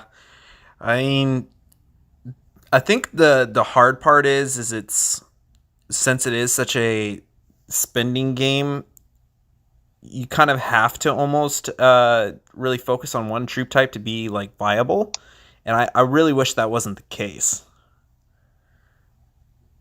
Yeah, I mean, right now I think that I got a lockdown where you can have any kind of troop right now and kind of rule the roost if you think about it. Except for maybe Siege, right? No, actually, it's not. I mean, because of this war, I can't really show you the greatest reports anymore because he got zeroed. But he was like a 50 mil surge, and he was taking hits left and right with like Bidge would hit him, and he would instantly zero out the hit and probably only lose like 50,000 for a 50 mil castle of pure surge. And this was after the update? This was about like 1 month ago. Actually, no, it was only 2 weeks ago before he got zeroed. But he was taking hits, and then we were just testing to take in a rally, and then he got zeroed. But I think he took one with Gideon Jason, and he had equal troops, but only because people were idiots and they keep fucking putting in, like, no one really understands how to rain. Yeah. Unfortunately, you just have players sending in, like, troops that they think won't get killed or something of that nature. And that typically can mess up your situation quite a bit, for certain. Oh, exactly. I 100% agree. It's like when you have a different kind of... I feel like that's why one unit for the game works out for many people. It's kind of like a foolproof, idiot-proof. Yep. Yep, you know what you can take and what you can't, and then you just kind of just don't take any risks, and you don't do anything outside of what you know works, which is quite annoying to play against, honestly. There's no variance. You know exactly what works and what doesn't, and then only occasionally do you get surprised. Sounds very boring to me. I mean, also, it's hugely in the money as well. I think you were talking about before, where it's a money game, and to specialize in one troop and then try to go into another is also pretty expensive. Yeah, very much so. I try and utilize other troops, but the fact is they're just not that effective without the correct troop types to correlate with it, you know? Oh, yes. The correct heroes, the right troop types, enough of it, you know? It's really difficult. And especially with, say, like, cavalry can be utilized really great. Wouldn't you agree? Oh, yeah. I mean, if you have pure cavalry capsule, you can dominate pretty well in any kind of sort right now. Right, but if you're mixing and you're trying to utilize infantry and cavalry, I mean, if you're taking rallies or you're doing whatever, you gotta be really aware of where your troops are, so that way, you know, your cavalry are out the door if Nana and Gideon or something like that were coming at you. So it's one of those management things that makes the game quite difficult at a higher level. To a degree, I believe. I mean, I've been experimenting. I haven't had my castle take Nadia rally yet. I mean, we weren't expecting it. But, I mean, he went down to 40 mil before Nadia came out, and he was getting rallied pretty well. He would send out all the infantry, which he only had like 300k usually running. Right. And instantly he would just win battles, left and right rallies, and he would have to give a shit. So now it's like a little different. I mean, he kind of sticks to the concept of pure cav. And to me, it's amazing. It's like Demon King has taught me, like archers, you can kind of do a pure archer castle if, and only if, you spend a shit ton of money to get your stats to a high degree. Statistics can make up for a lot, for certain. There's no question about it. Oh, yeah. So, yeah, I mean, it's pretty interesting how with testing people can figure out ways to play with all the troop types, but the fact is it's just extremely hard to be able to utilize those without the correct the correct knowledge, the correct preparation, because it takes quite a bit of time to actually utilize these different things. You can't just like one night say, all right, well, this works, so now I'm gonna switch to that and tomorrow it'll be ready to go. It takes months of grinding and getting it ready to go. So it's definitely a challenge. Am I getting it right about that, or do you see it a little differently? I mean, depending depends on how much you want to spend. If you're a non-spender, yeah, I agree, months of grinding. But if you're more of like a medium spender, I'd probably say like a month. If you're a heavy spender, you can change yourself over a day. But it also depends on how smart you are. Yeah, and being able to utilize your money wisely for certain. Because I've taught, I don't know if you ever remember people in 145, the Prince of Saudi Arabia's. I'm not certain that I remember any of that, but I do know that there was quite a few Arab players that I became friends with that talked about people, noble players coming to the game from the Arabic kingdoms and investing in accounts. So, yeah, it's pretty interesting playing with those players. Peace be upon you. That's the key opening phrase when you say hi.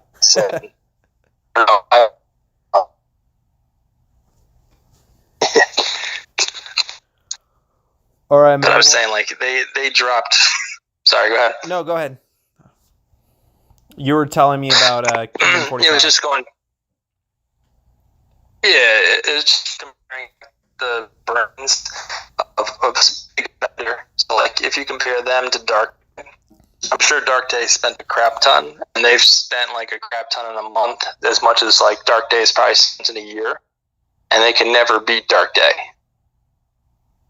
Yeah, because you got to put in the time along with the money.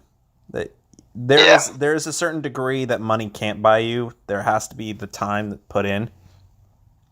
So you can't just buy yourself a win.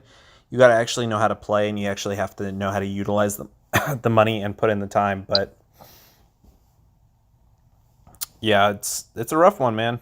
I don't know what else to do other than play the way I know and keep experimenting. I really want to see what I can do with T11 Siege. I just got it, I don't know, about a month ago, and I've done a little bit of testing and actually gotten some decent results from it. So hopefully I can figure something out and put some more information out to players so that they can utilize it too. So we'll just see. It's all about having a brick wall, and then you have your attack system as well. Yep, it's all about getting those combos and ratios right and getting your stats up. I mean, pretty much. Yep. Well, I would love to do another interview with you at a earlier time. So I'll set that up with you, and I will talk to you later. All right. All right. Thanks. Have a good night, man. You too. Bye-bye. Oh, I felt like I tortured him through that one.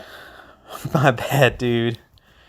But I got to do sometimes I got to do these things late at night while my kids and wife are in bed because they want me to spend time with them and less time with you guys. All right, let's talk to Mid.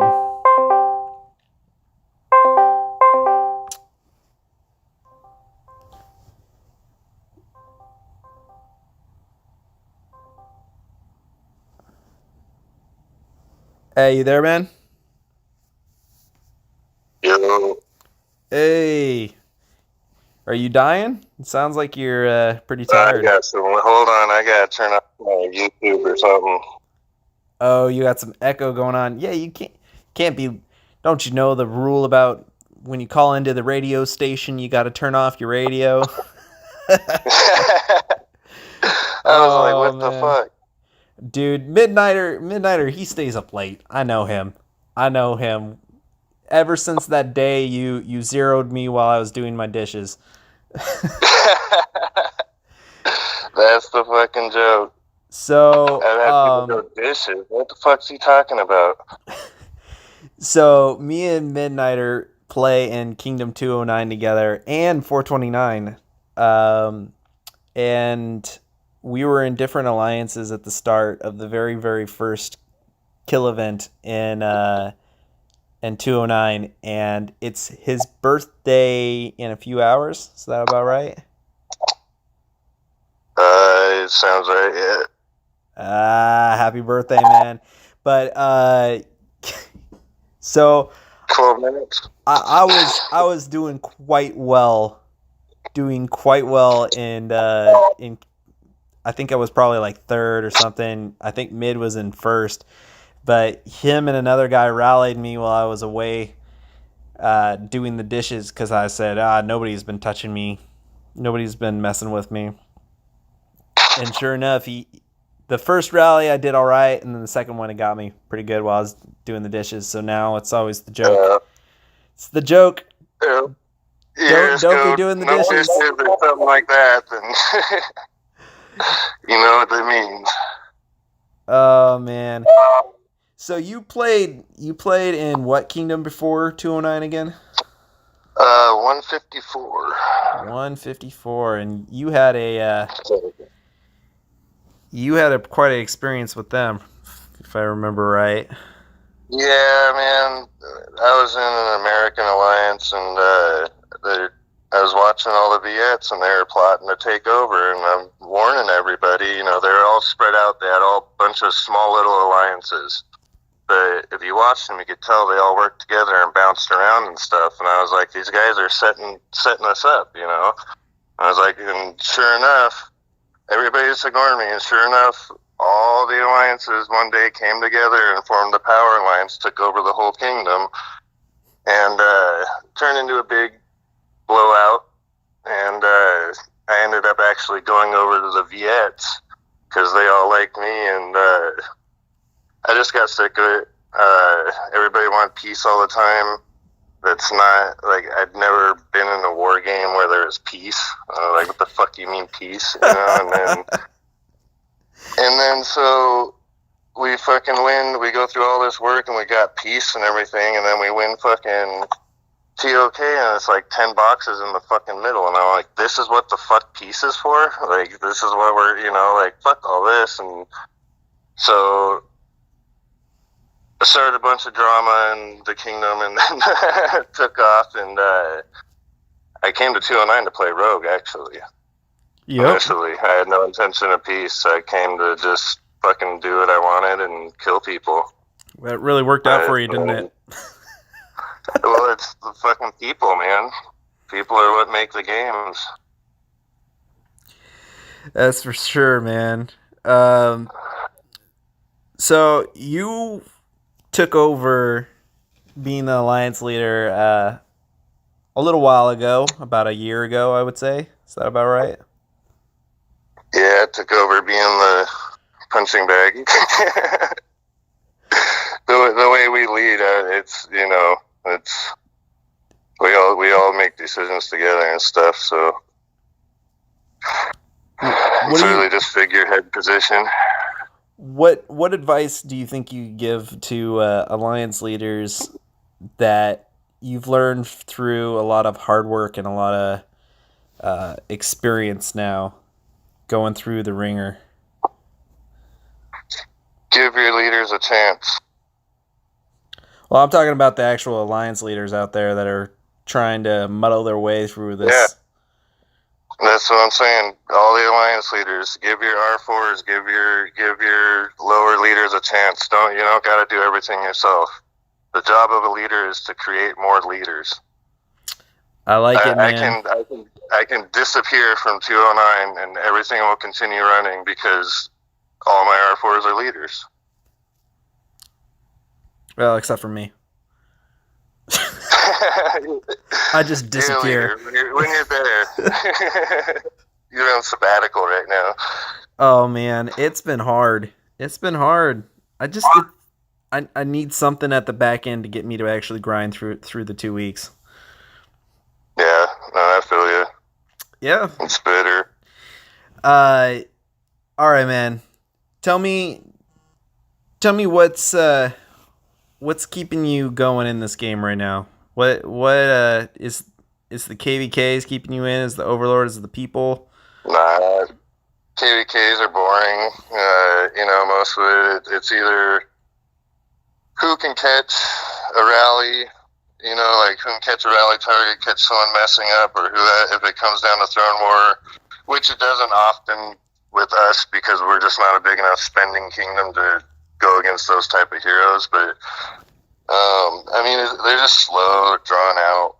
You know, I mean, it's mostly about who sits there and stares at the screen longest and catches the lucky hits. You know what I mean? Oh my god, dude! Outside of that, it's just whoever has the most troops and who can just keep smacking the longest. You know what I mean?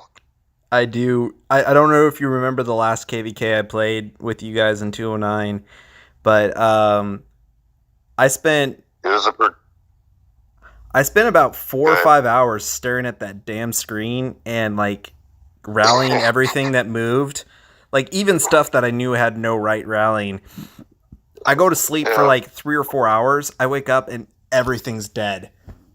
I was so tired. I was like, well, and then there's so much trading too, you know, and people try to get sneakier about it when people raise a fuss, you know, like you'll see like all of a sudden their farm castle will accidentally get, you know, drop bubble and get zeroed, and then 45 minutes later they find this fantastic fucking hit, you know what I mean? And it's just like, you're not sneaky. You know what I mean? But it's just the whole game's become about trading and boosting now, it seems, you know. Overlord, people don't take rallies. You know, it's... You'll sit there and you'll see these castles that are zeroing out on a player, and you set rally on them and they'll bubble up. And so then you cancel the rally and they can just continue zeroing out on that player. yeah, you can't just sit there and keep rally after rally after rally going forever. It doesn't work. Yeah, it just gets boring. Yeah, I think that there definitely has to be something new that comes to the game that isn't just like a new grind event. It needs to be some kind of actual interactive like battle event or some kind of adaptation to KVK. I don't know what that looks like. I know that you've mentioned some in the past. What do you think would make KVK interesting again for you? I think... Are you there? Yeah. You're good. Oh. My screen hit you on speaker, I guess. I think an interesting aspect would be alliance events. You know, we have all these individual rewards and everything, but the rewards for alliances suck. You know, there's not a lot of motivation to work together. You know, you get your first 3 boxes, which is done in one good hit, and then it's over. You know, all these events are focused around what the individual can do, and the alliance pay is really kind of crap. You know, I mean, maybe expand the boxes for alliances. And, you know, that we got all these, you know, Colossus events and stuff that help the individual. Maybe expand the alliance boxes so smaller players have more motivation to help the alliance. And it doesn't just become giant players getting everything, you know. I like that, man. I think that that could really enhance the game. I actually hadn't thought of any of that before or even heard about that idea. I think that would be really good. Maybe even do something like a support achievement so that for players that, you know, can't always read, can't really lead all the rallies, but are still there, you know, helping out the team, helping getting the KVK win, having some kind of like, hey, join this amount of rallies, you know, all this other kind of stuff, where there's like almost a competition for the best support players. Well, and a possible way of doing that would maybe be, as much as I often dislike the idea of adding lots of troops for points in KVK, so that, you know, like say you're L2, haven't got there and everything, everybody else is L3, all you really have to send is either T9 or T10, which you're just going to die. Well, if you're sacrificing T10 to help your team, maybe that helps, you know, pays you. Yeah. Or like, you know, like you got the first-person shooters, you got the assists. Maybe like put an assist stat in there where you get points for... You got me on that. I don't do first person. I'm all strategy. But, like, you know, if their deaths lead to kills for someone else, you get, like, maybe, like, half a kill or something like that towards the... Oh, yeah. Yeah, I like something like that. I mean, that sounds like that could be pretty hard to track, but wishful thinking sometimes gets you places. So a big part of it too, I think, is limiting the pay for just The pay gap. like Overlord. I guess Overlord specifically. You got to stop motivating people to just sacrifice themselves on other players. Yeah. And the fixes to that, the problem is the players. And the fixes to the problem, the players aren't going to like. One of the options is removing military points away from Overlord. Lots of people are going to hate that. But if the system's being abused, what other choice do you have? Well, I mean, for or one, they just don't care and they lose players. And so, the game's getting boring, man. Axe, one of our biggest players, quit because he's not into boosting and trading. That's not war. No, it's not. It's trading. It's trading. We definitely keep on going on and on about it because it just keeps happening. Though that's the problem is we keep going on and on about it because every player hits a they're hit with that choice where you either gotta become one of the traders and boosters or you gotta just accept that you're not getting military ranking and stuff and you're not gonna get top in events and everything like that. Yep.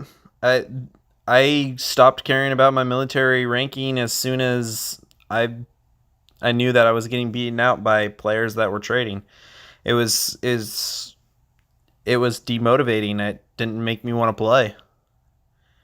And that's I'm at that point where if I'm gonna keep playing, I might as well get paid, right? I guess so, man. You gotta but that's then the whole foundation of the game is gone then for me. This is supposed to be a war game. This is more of an empire building game. You build your castle, not just your castle, but your castles. People go and make dozens of farms, and they build up these armies that they just kill on themselves. And then they go and they boast about their kill record like it's something to be proud of. I'm just like, what is the point here? It's like you said, you might as well just be clicking that fucking button on that goddamn venture capitalist game. Yeah, because that's all you're doing. You're going around castle to castle and you're clicking buttons and then you're just killing it on yourself. It's the same goddamn thing in the end. There's no strategy. Yeah, no, honestly, it's driving me away. It is. I'm holding out people away. I'm holding out hope that something changes because players like you and I and other players that want to play a strategy game where we can utilize our strategic abilities aren't able to do it because either somebody is trading or buying their way to victory. So it's and the pay gap just keeps growing. Every new event, every time something comes out, it's tweaked just a little bit more to make it just a little less valuable for the light and medium spender. Unless you're willing to pop out a decent chunk of change, then you might as well not even do the event. Well, it used to be all the events, at least Buck would get you, the nice stage rewards, and now the new ones they don't. Can't even earn a free start on Naya that I've seen. Yeah, Ogd Mali was like really the last thing that they gave us that was, somewhat. Yep, he was the last solid for the light and non-spender. And he's slowly starting to become obsolete, like Faceless. He's still he's still good, he's still solid, but man, we need something. Everything becomes obsolete with time. That's that's a business model. You have to expect that.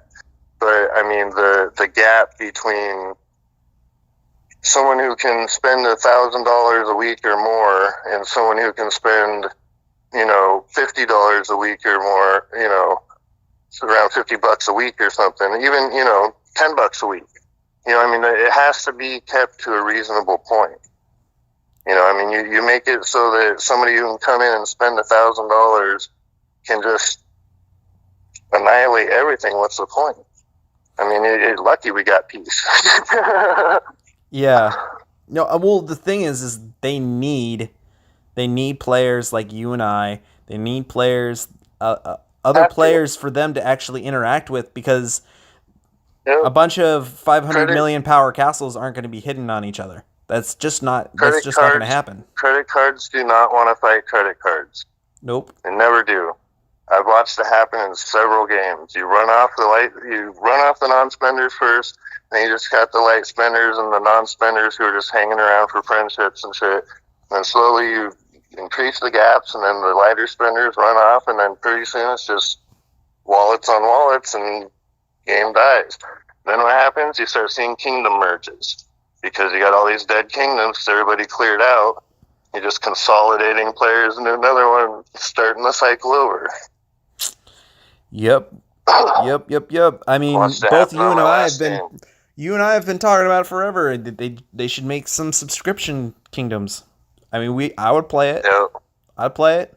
And you still get your money. My last game, one of the things they did was they made it was called Classic Kingdoms, and there was no heroes, none of the fancy, spin stuff. It was just bare bones game like it was when it started. You know what I mean? That drew in a lot of players, and subscription would be great too. Like this kingdom, you pay X amount per month, and you can't buy anything. It's all just in your brains. Your brains and your strategy and how hard you're willing to grind. Yeah, and I mean, you could add like really cool aesthetics to your castle and marches and all that other stuff for extra money. Yeah, sell decorations and whatnot. Yeah, I mean, you can do a lot. You open up kingdoms like that, you'll get $20 a month from players who won't give you $1 a month right now. Oh, for certain. Because they know that they'll have a chance. I'd play Rise of Kings. Put in the work. I'd play Rise of Kings every single day if I knew that I was on even footing with everyone else. Oh yeah, No if question. I knew that my pure grit determined where I stood, yeah, I'd never put the damn phone down. That's what's lacking in these games. You can grind and grind and grind, and then a click of a button, I mean, you're just obsolete because someone has the money. And it becomes discouraging. And for those who can drop a few bucks, when those few bucks become relevant, and then as people start quitting the game, your friends start leaving, what's keeping you around? Yeah, man, I totally get you. I'm right there with you. And, I think we all should push, say, hey, if you want to keep us around, you need to balance out the game more, because you're getting people pushed out. Yeah. Well, they listen to the spenders. They need to listen to the rest of the community a little bit, I think. Hopefully, people like you speaking up will open some ears, Something's got to change, because we went to extremes in my last game to get the game to listen, and I'm not going to go into details because it's a bad idea in my opinion, but the Rock needs to see, 1MT needs to see that the game is downward spiraling. Even if they're seeing upward income right now, it's not going good. The course they're heading is bad.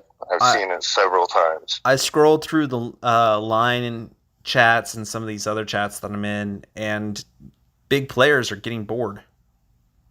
Yep. They are. They're getting bored. I mean, they'll grind really hard on Throne, and that's enough to keep them here for the moment, but eventually it's going to be, the first couple battles, they'll find out who's really ahead and who has the advantage, and then all the other targets will be shielded up or not take their hits, and then they get bored and they'll just quit, and then next thing they know, that income goes away.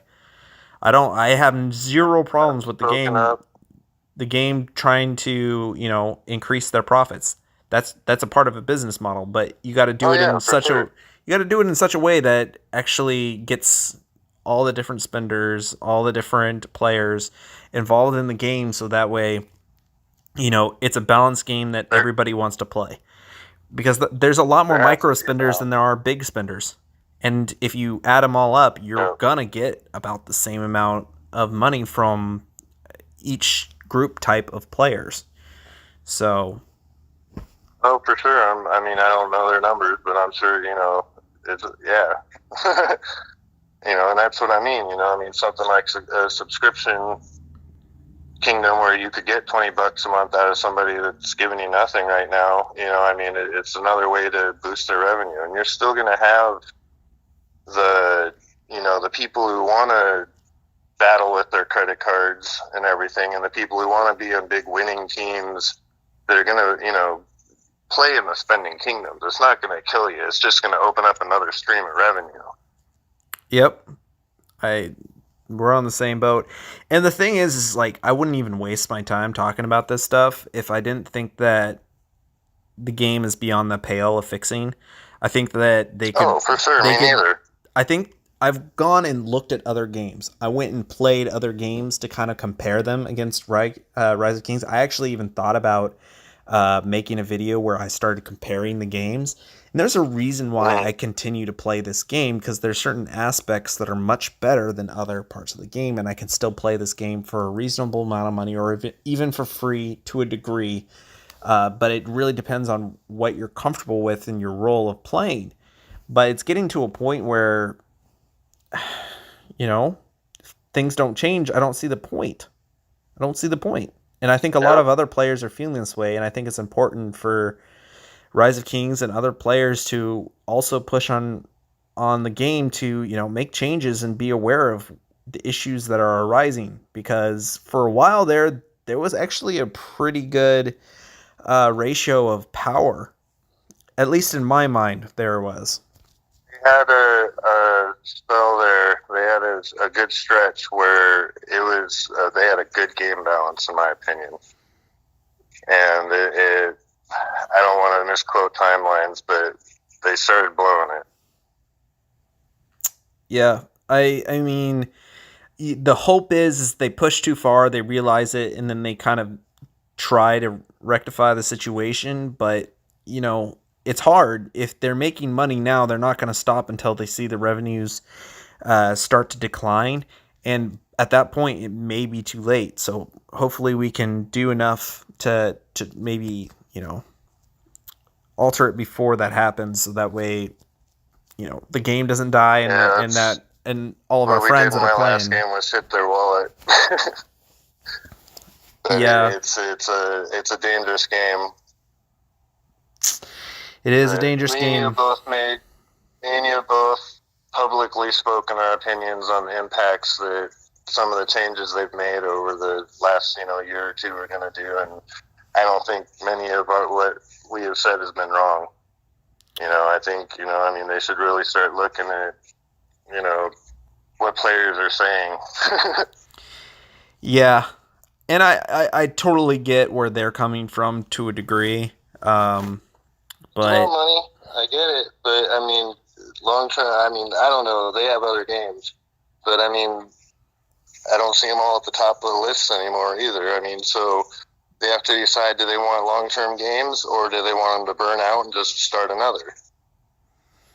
Because they can do that. That's another business model. You can burn a game out, run it till it, people get tired of it and quit, and already have another one or two in the queue to, fire up, and no sweat. You keep making your money, or you can make people happy, and you can keep a game that survives and keeps on making you money for long term.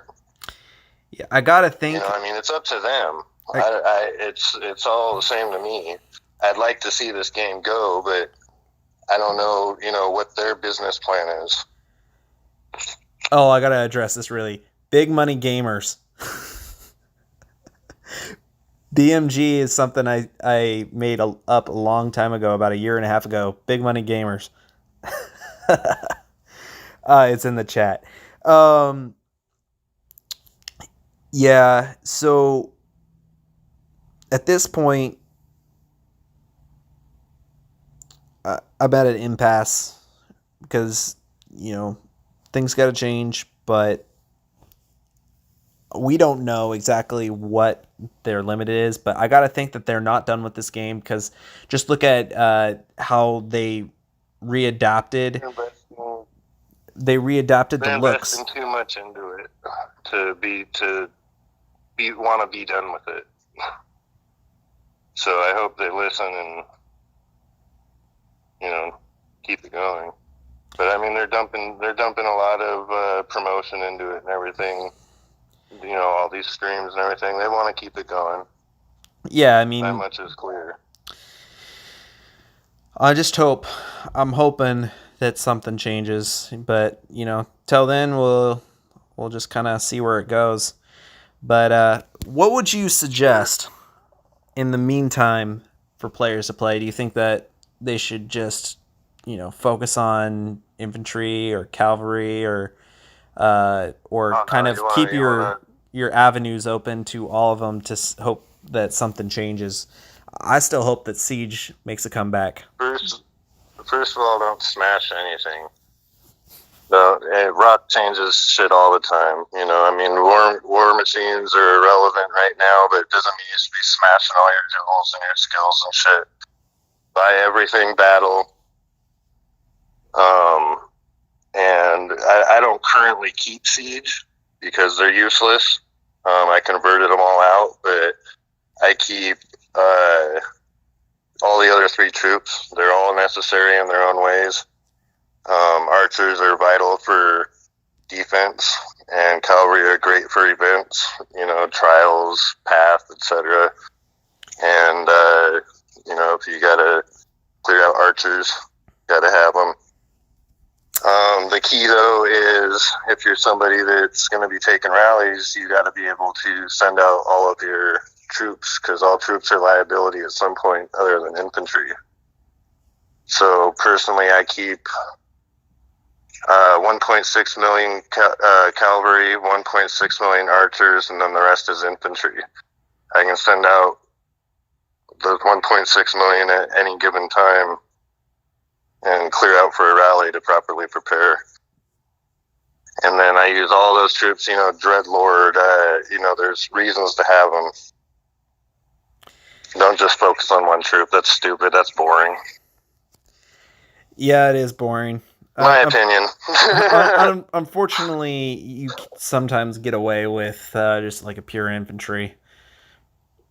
Oh, you can get away with it for sure. I mean,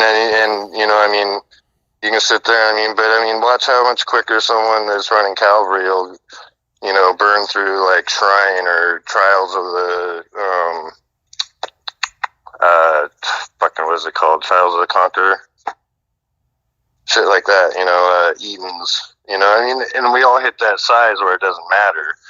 But especially early on, as we're seeing in 429 right now, that shit makes a difference. It does. It does. I have noticed that archers have taken Dreadlord and stuff. I've noticed that archers have taken a little bit of a dip in defense. Yeah, especially with the Bide improvement. Yeah, But I always run them. I'm a little concerned about how this assistance skill is going to affect our setup. I typically I have an archer preset that has infantry defense and HP, but then archer attack. And my archer attack goes way up high. And so when I'm defending, if if I say get hit with infantry and it just hits my T10, but I get if it hits my T10 and then gets through to my T11 infantry, will my assistance not work because my archer is my highest attack? So does it make my whole archer setup irrelevant? Is what I'm getting at. Yeah, no, I get what you're saying. At this point, I don't know how effective assistance is. I think that if you can get if you can get everything like clear up on assistance, you'll see a stronger effect of it. But so far, I haven't seen it have a for huge sure. impact. I mean, it's brand new. I mean, not many people are going to have it to any size that's really making a big difference. But I mean, looking long term, is my whole archer setup irrelevant now? Yeah, that's a really good point. I worry about the reflection damage, especially with Jansen and assistance. And it's not just archer. The same would stand for a cavalry player who was defending their city and had T10 infantry in there that got hit, and even though no, I'm looking at that backwards. Never mind. Ignore that one. Yeah, well, the point where the issue I have with assistance is assistance gets ridiculously better when you're legendary 5 or you have T12 infantry. Because yeah, for sure, the L5 infantry has I don't even know if I can look at it on this account. I might have to look over, but it has that legendary 5 thing with the damage reduction, and that's huge. Like if you had add that onto the assistance, I mean, with that legendary 5, T10 is even really good. Once you get to that L5, that's the key, at the higher levels. So yeah, for sure. If you add assistance on top of that's pretty nuts, especially with like a Jansen or something else like that. But I've also noticed that defense is working a lot better than before too. Definitely encourage, from what I'm seeing and what I'm currently thinking, it encourages more of a straight infantry setup. Yeah, and you can have like archers backing, but you're not at that point. Your goal wouldn't be to boost their attack.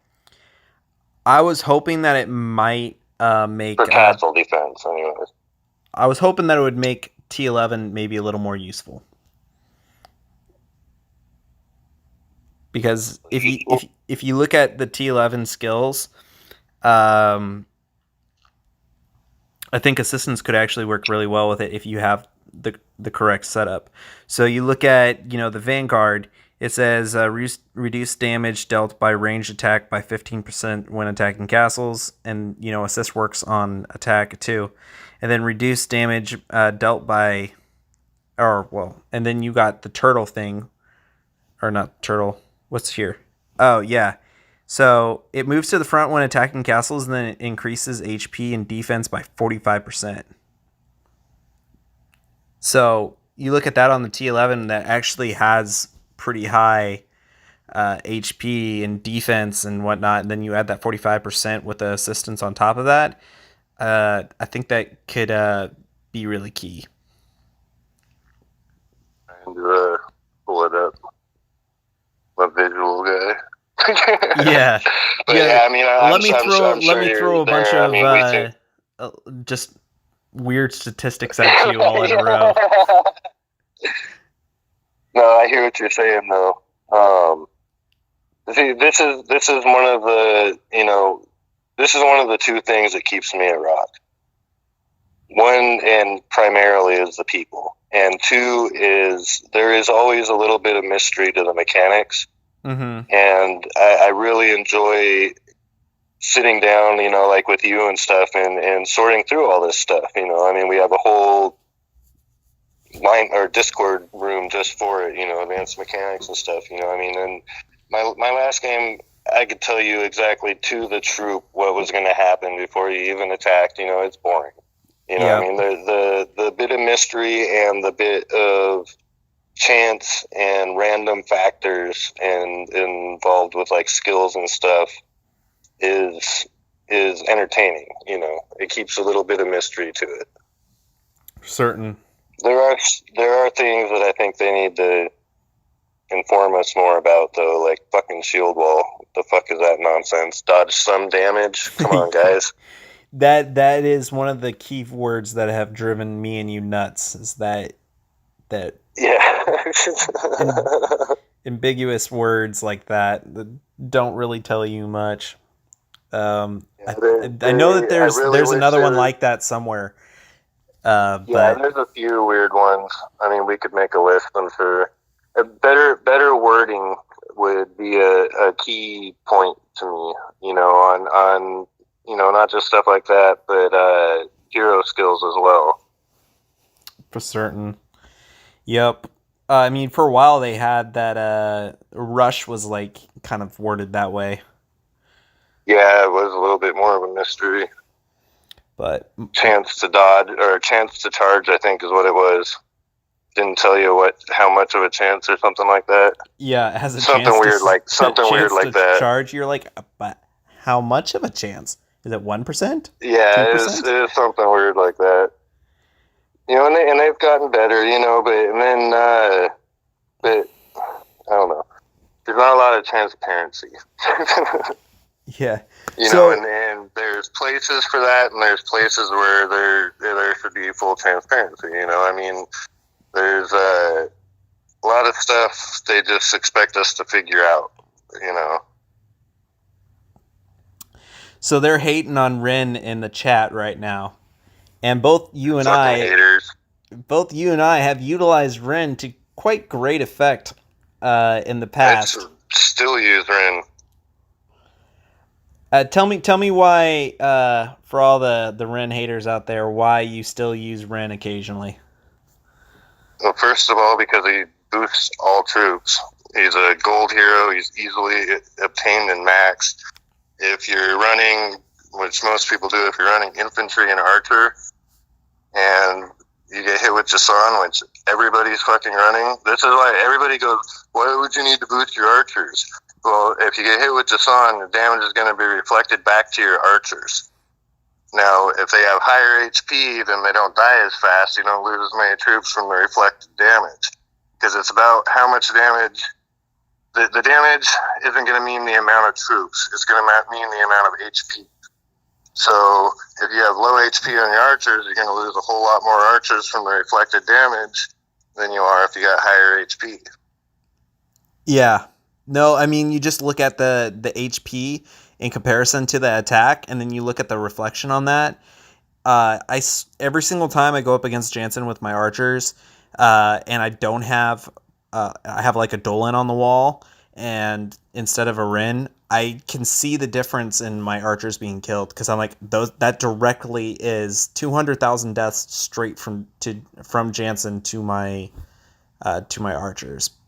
But yep, Rin stays on my wall, and this is another reason too, because you don't gotta fucking move them around. Like some people like to use Ogid. Okay, well, don't you attack with Ogid? Because isn't he like one of your best infantry heroes, and you're an infantry player, right?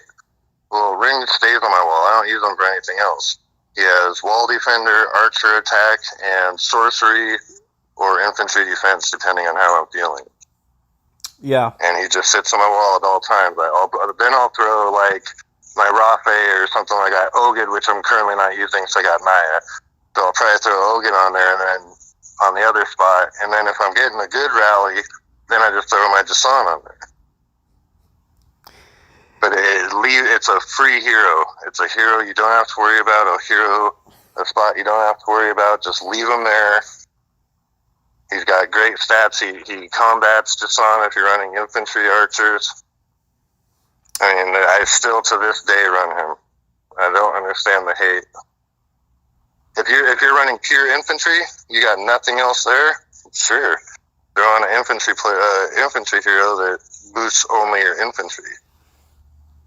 But I mean, if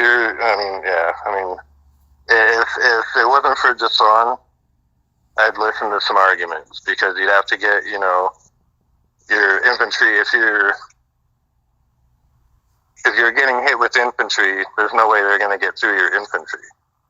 You know what I mean? But Jason hits your archers every time. Yeah. You have archers because they're doing damage to the infantry. Jason's whole purpose is to reflect damage back to the damage dealers, so why wouldn't you boost your archers? I'm with you, man. I think there is a Actually, fair after point. talking about this, I think there is a fair point. after talking, There's a fair point that's made that says that some would say they would rather their archers die than their T10 infantry, but usually it doesn't. so you want to give away more points? Jansen doesn't exactly. That's not exactly how Jansen works. It's Jansen is going to deal that damage back regardless if you that damage is going to go there regardless of what happens to your infantry, and your infantry is getting HP'd as well as your archers too. So that damage is being reflected from the archers back to them, regardless if you give them the buff or not. So you're not going tit for tat. And I don't know. I think that all the damage is done at once, and then the reflection comes afterwards. So the argument that the archers will go to the hospital first, or the T10 will go to the T10 getting obliterated or whatever. I mean, I guess there's somewhat of a point there, but then again, No, it doesn't. You just explained a lot of fucking reports. This damage is calculated every. It has to be. That's why we're getting our attack troops in the hospital before our T10. So in the earlier rounds, our players, their attack troops were filling the hospital before their T10. oh yeah, that's It's right. gotta be reflected damage per round, putting troops in the hospital. What is going on with the stream?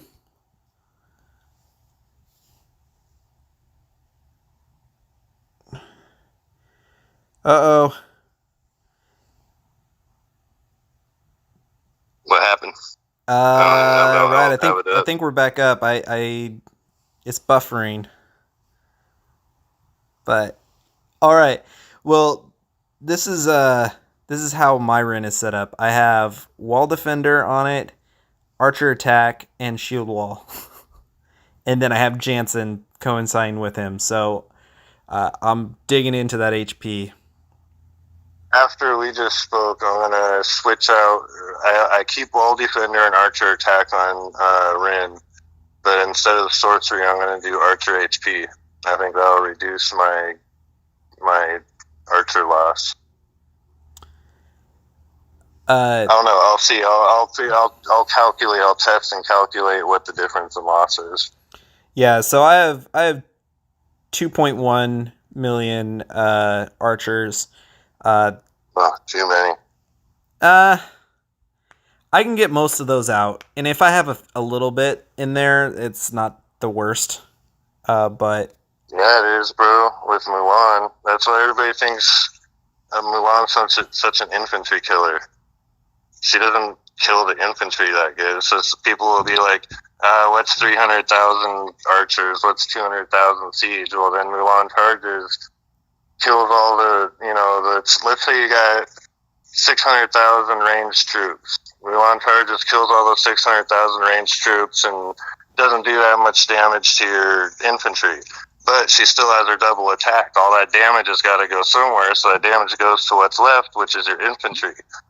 That's why you lose so much fucking infantry, because people don't care about these few ranged troops and don't realize the damage that it's causing to their infantry. If you didn't have those ranged troops, there wouldn't be much of anything, because she doesn't get the extra damage that she did to those range. So it does matter. yeah, I think No that ranged troops against Mulan. yeah, Mulan is definitely an issue, but then again, you could always just bubble up against Mulan if you really are that vulnerable. Oh yeah, for sure. But I mean, then you're giving up kills. You know what I mean? Except for Overlord, you have options. I mean, you can even send to an enemy banner, and hope that nobody catches it and whacks you. Just minimize it. Send out to reinforce the 5 people, and then send 2-3 dispatches to a banner. Hope no one sees it. Yeah, no, But they are a liability against Mulan specifically because of the extra attack. That's why they're so devastated, like appear so devastating against infantry. Yeah, So I think if you saw give a pure infantry player, you wouldn't see that against them. So what I would really love to see as just a change, I don't know how like great this would be a really open up the elementals. Yep, they need work. I'm gonna go play with them after who was it? Was it Demon King who was talking about him? Yeah, Demon King. You got to remember, Demon King has like great stats across the board, so he can like really utilize everything because his stats are good in every instance. So Yeah, I saw a few reports recently though where I think it was like there's some little castles, but I mean they just had like 1,200 of those fuckers. They killed like fucking like 8,000 troops or something. I was like, really? I think they are underutilized So for certain. I'll give them another look. I mean, we have nothing but immortal power sitting around, right? I mean, we never use the fuckers, so Yeah, might for as well certain. play. Well, I just want them to. I think that they didn't. They kept us from getting too much of them because they are very powerful. But they could really open the floodgates a little more on that, and then maybe even give it a hero. But I wonder if we do find out, like, say we start doing some more testing with the elementals, and they expanded the amount that we could have, would that increase the volume? The like Shinjin, would Shinjin become better? Would Dolan Only be better? if they recoded Sinjin to add more damage for another troop. Currently he's capped. But I would like to see them utilize more, and I don't know about a hero because I mean you have to give me a lot of them to make that worth it. But maybe a skill that I can pop on a hero that like drafted that makes it worth having 50k or something. You know what I mean? Because they die, they're gone. You can only have so many. So you want me to fuck with them and use speeds on them and everything. You got to make them worth it. Yeah, but they're never going to give us enough to, I think, make an actual hero for, unless the hero buffed other troops as well. But I don't think I would use a pure elemental hero. So this is what I would mean by an elemental hero. You get a hero kind of like Dolan or Rin, right? And then you add a ability that gives something to the storm heroes. So it would still apply to all the other troops, but it would have a skill that's for your elementals. That would be something really cool. And because they opened up all of this research for freaking elementals, and they didn't do anything with it, man. And I think that's really sad. Like, they have a whole research thing for elementals, and they're very underutilized. I mean, the fact is you have to put so much into the elementals, and you only get a little bit of them. That's the issue. So if they expanded the amount that you could have, and then they added more, and they put even like a codex in there, for the legendary tower and so on and so forth, you actually might get something, something legit out of something that's already in the game. Like, you already have something in the game that you could expand upon, and they're just letting it sit there. They got an open little box here, that you could put something in the jewels equipment area where you could add that onto elementals. It's like a whole part of the game that's not being utilized at all. So I don't know. I would love to see that happen. I'd love to see a little bit of a rework on Siege. Maybe another orange hero for for siege and also archers, because you only have one siege hero in orange and only one archer hero in orange. Why not, expand on that? Make it a little more even. But it sounds like in 429 they want to try running some elemental rallies.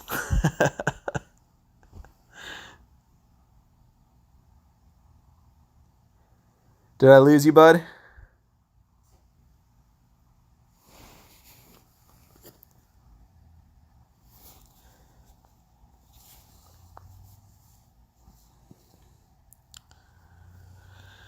Well, I don't know if it's my internet or what, but we're going to try and get him back.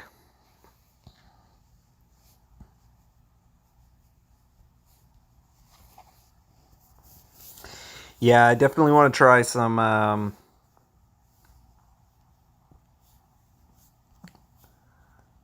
let's try this online instead.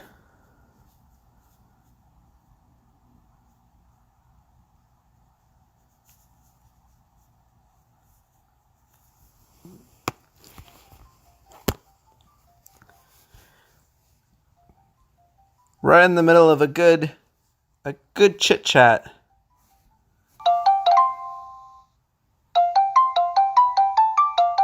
You can't hear us? Yo. Can you hear me now? Yeah, I can hear you. Cool.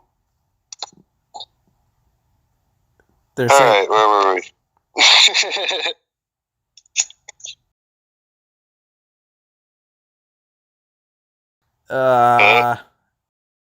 I got you. Oh, I'm pushing buttons too much.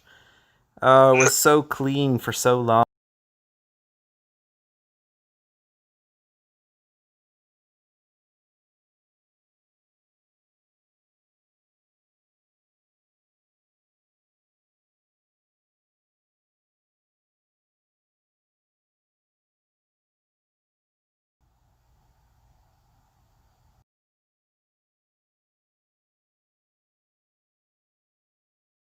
Here, I keep pushing the mic button on the chat, and I push it one too many times.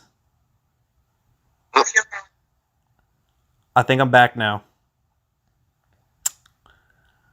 I'm using a new streaming service, and so We're back now? I think we're back.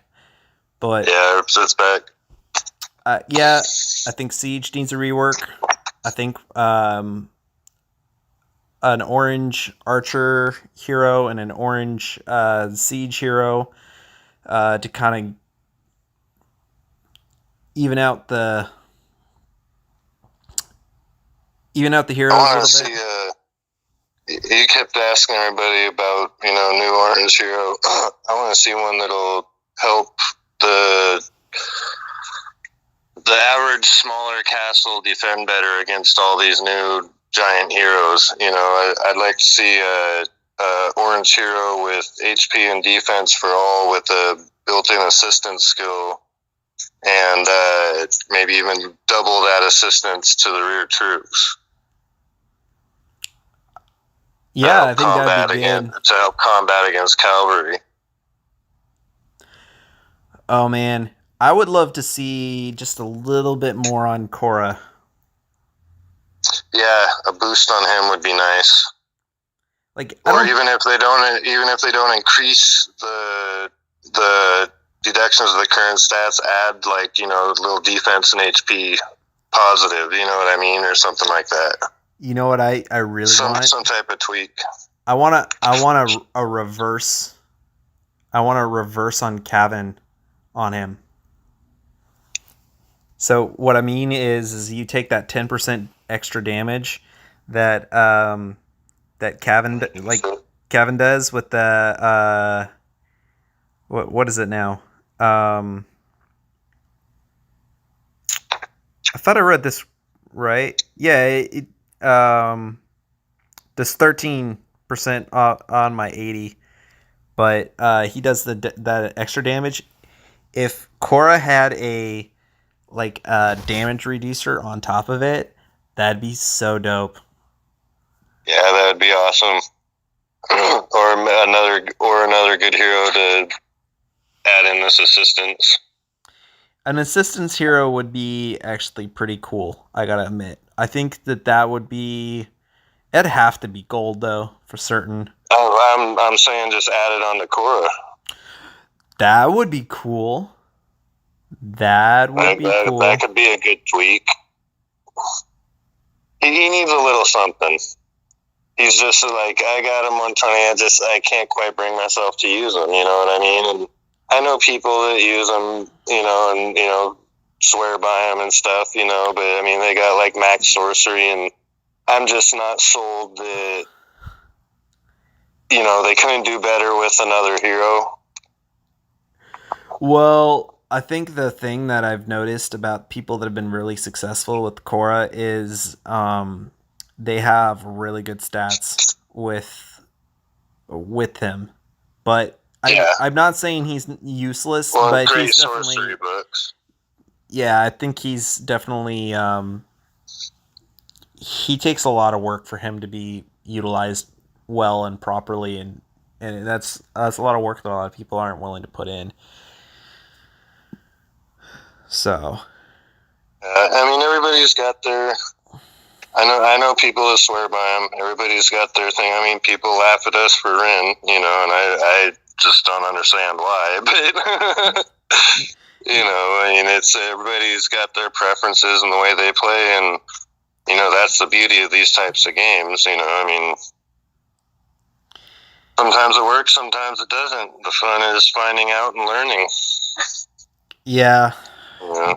It's the grind that's killing me, dude. It's the grind. The grind's too much for the payout. I mean, if I was doing this grind to have a fair battle, it'd be a totally different story, but I mean, I'm going to sit there and fight all fucking night, stay up 24 hours KVK and just get passed by people that are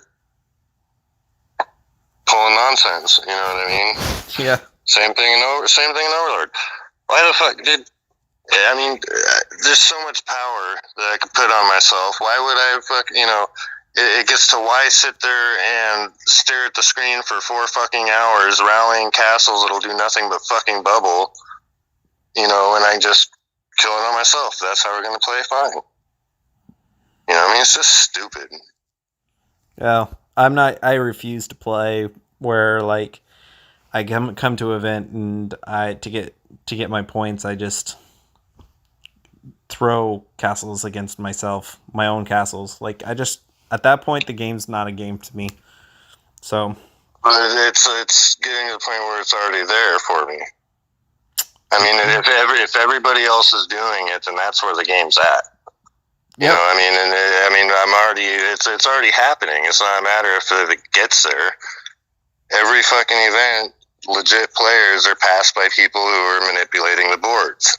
However you want to call it, whatever you want to call it, and however you want to justify it. You can tell me you fight 3.5 hours of Overlord and then just whatever's left you kill on fucking your buddy or whatever. Well, you know what? That if you weren't fucking doing that last fucking half hour, you'd be searching and desperate for fucking kills.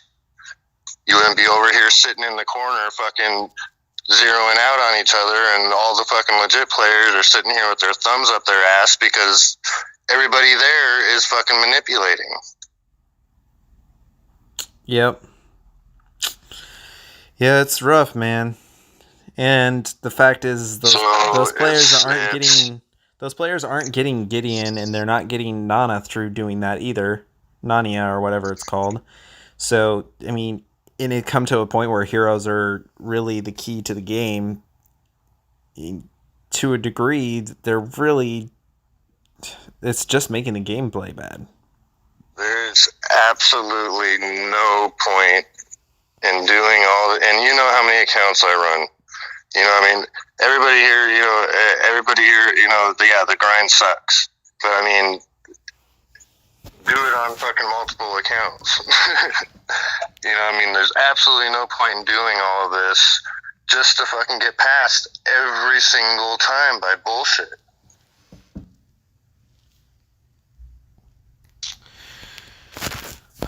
Well, on that note, I'm gonna go ahead and close this stream down. We actually, you know what? Go ahead and let's stay on. Everyone that's on right now, throw your UID in the chat, and I'm gonna get rewards coming your way. I'll leave it open for a few more minutes, but my second device just died, and so I can't continue on with any more interviews. So I'm going to keep this open. I'll talk with you guys for a little bit, but go ahead and leave your UID in there, and the first 17 people to put their UIDs in are going to get some rewards. So go ahead and throw it in there. Thank you guys for watching. I am going to collect those and send them off, and hopefully you guys can get your rewards sometime early next by Monday, Tuesday. So thank you guys again for watching. Remember, throw your UID in the chat. If you just put it in there, guys. It's pretty easy, and you can get your rewards pretty quickly.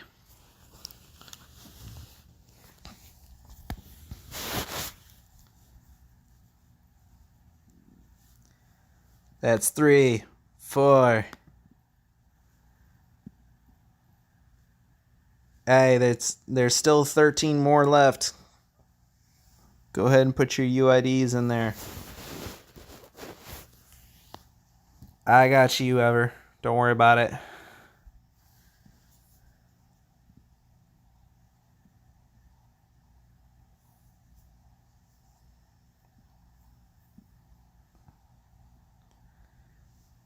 Good job, guys. Keep sending the UIDs in.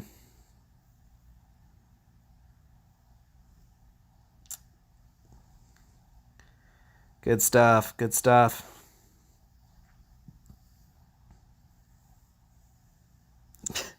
I don't know, man. My device died. I apologize, Mid. I apologize. But it did end on a pretty beautiful note.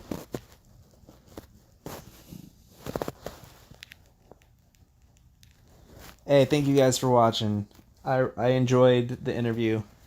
Hey, good night, Ever. Good luck tomorrow. Hey, everybody, Everseen's going to be streaming tomorrow. Go check out his stream. Give him a like. See you guys then. Oh, sing up. Happy birthday to you. Happy birthday to you. Happy birthday, dear Mid. Happy birthday to you. Thank you, guys. Hey, throw your UIDs in there before you go.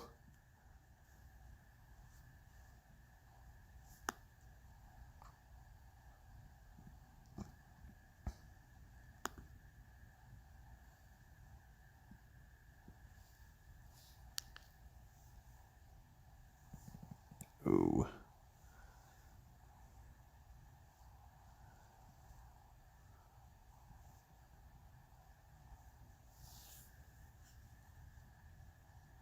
There we go. Good luck, Zoo.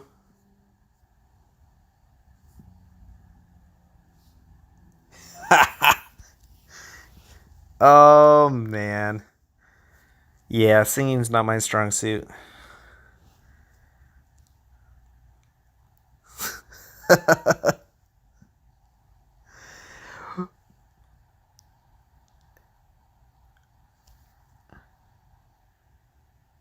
Good luck on your Overlord. Man, work is going to suck tomorrow.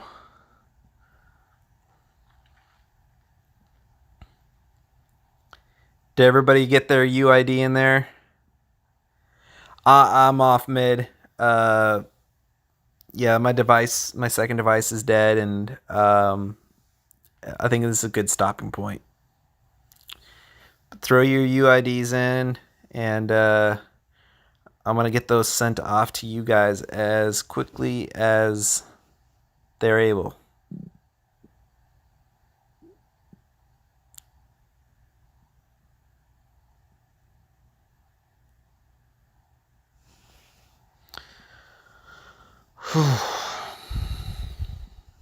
Hey, thanks for coming, Theodore.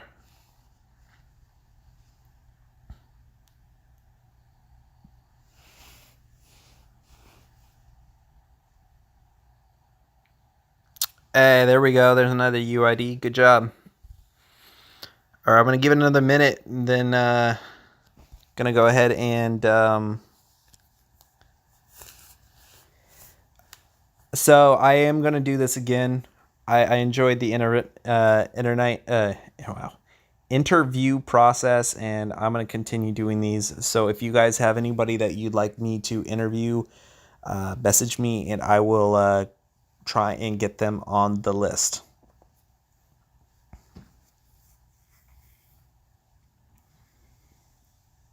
There's another UID. Good stuff, good stuff.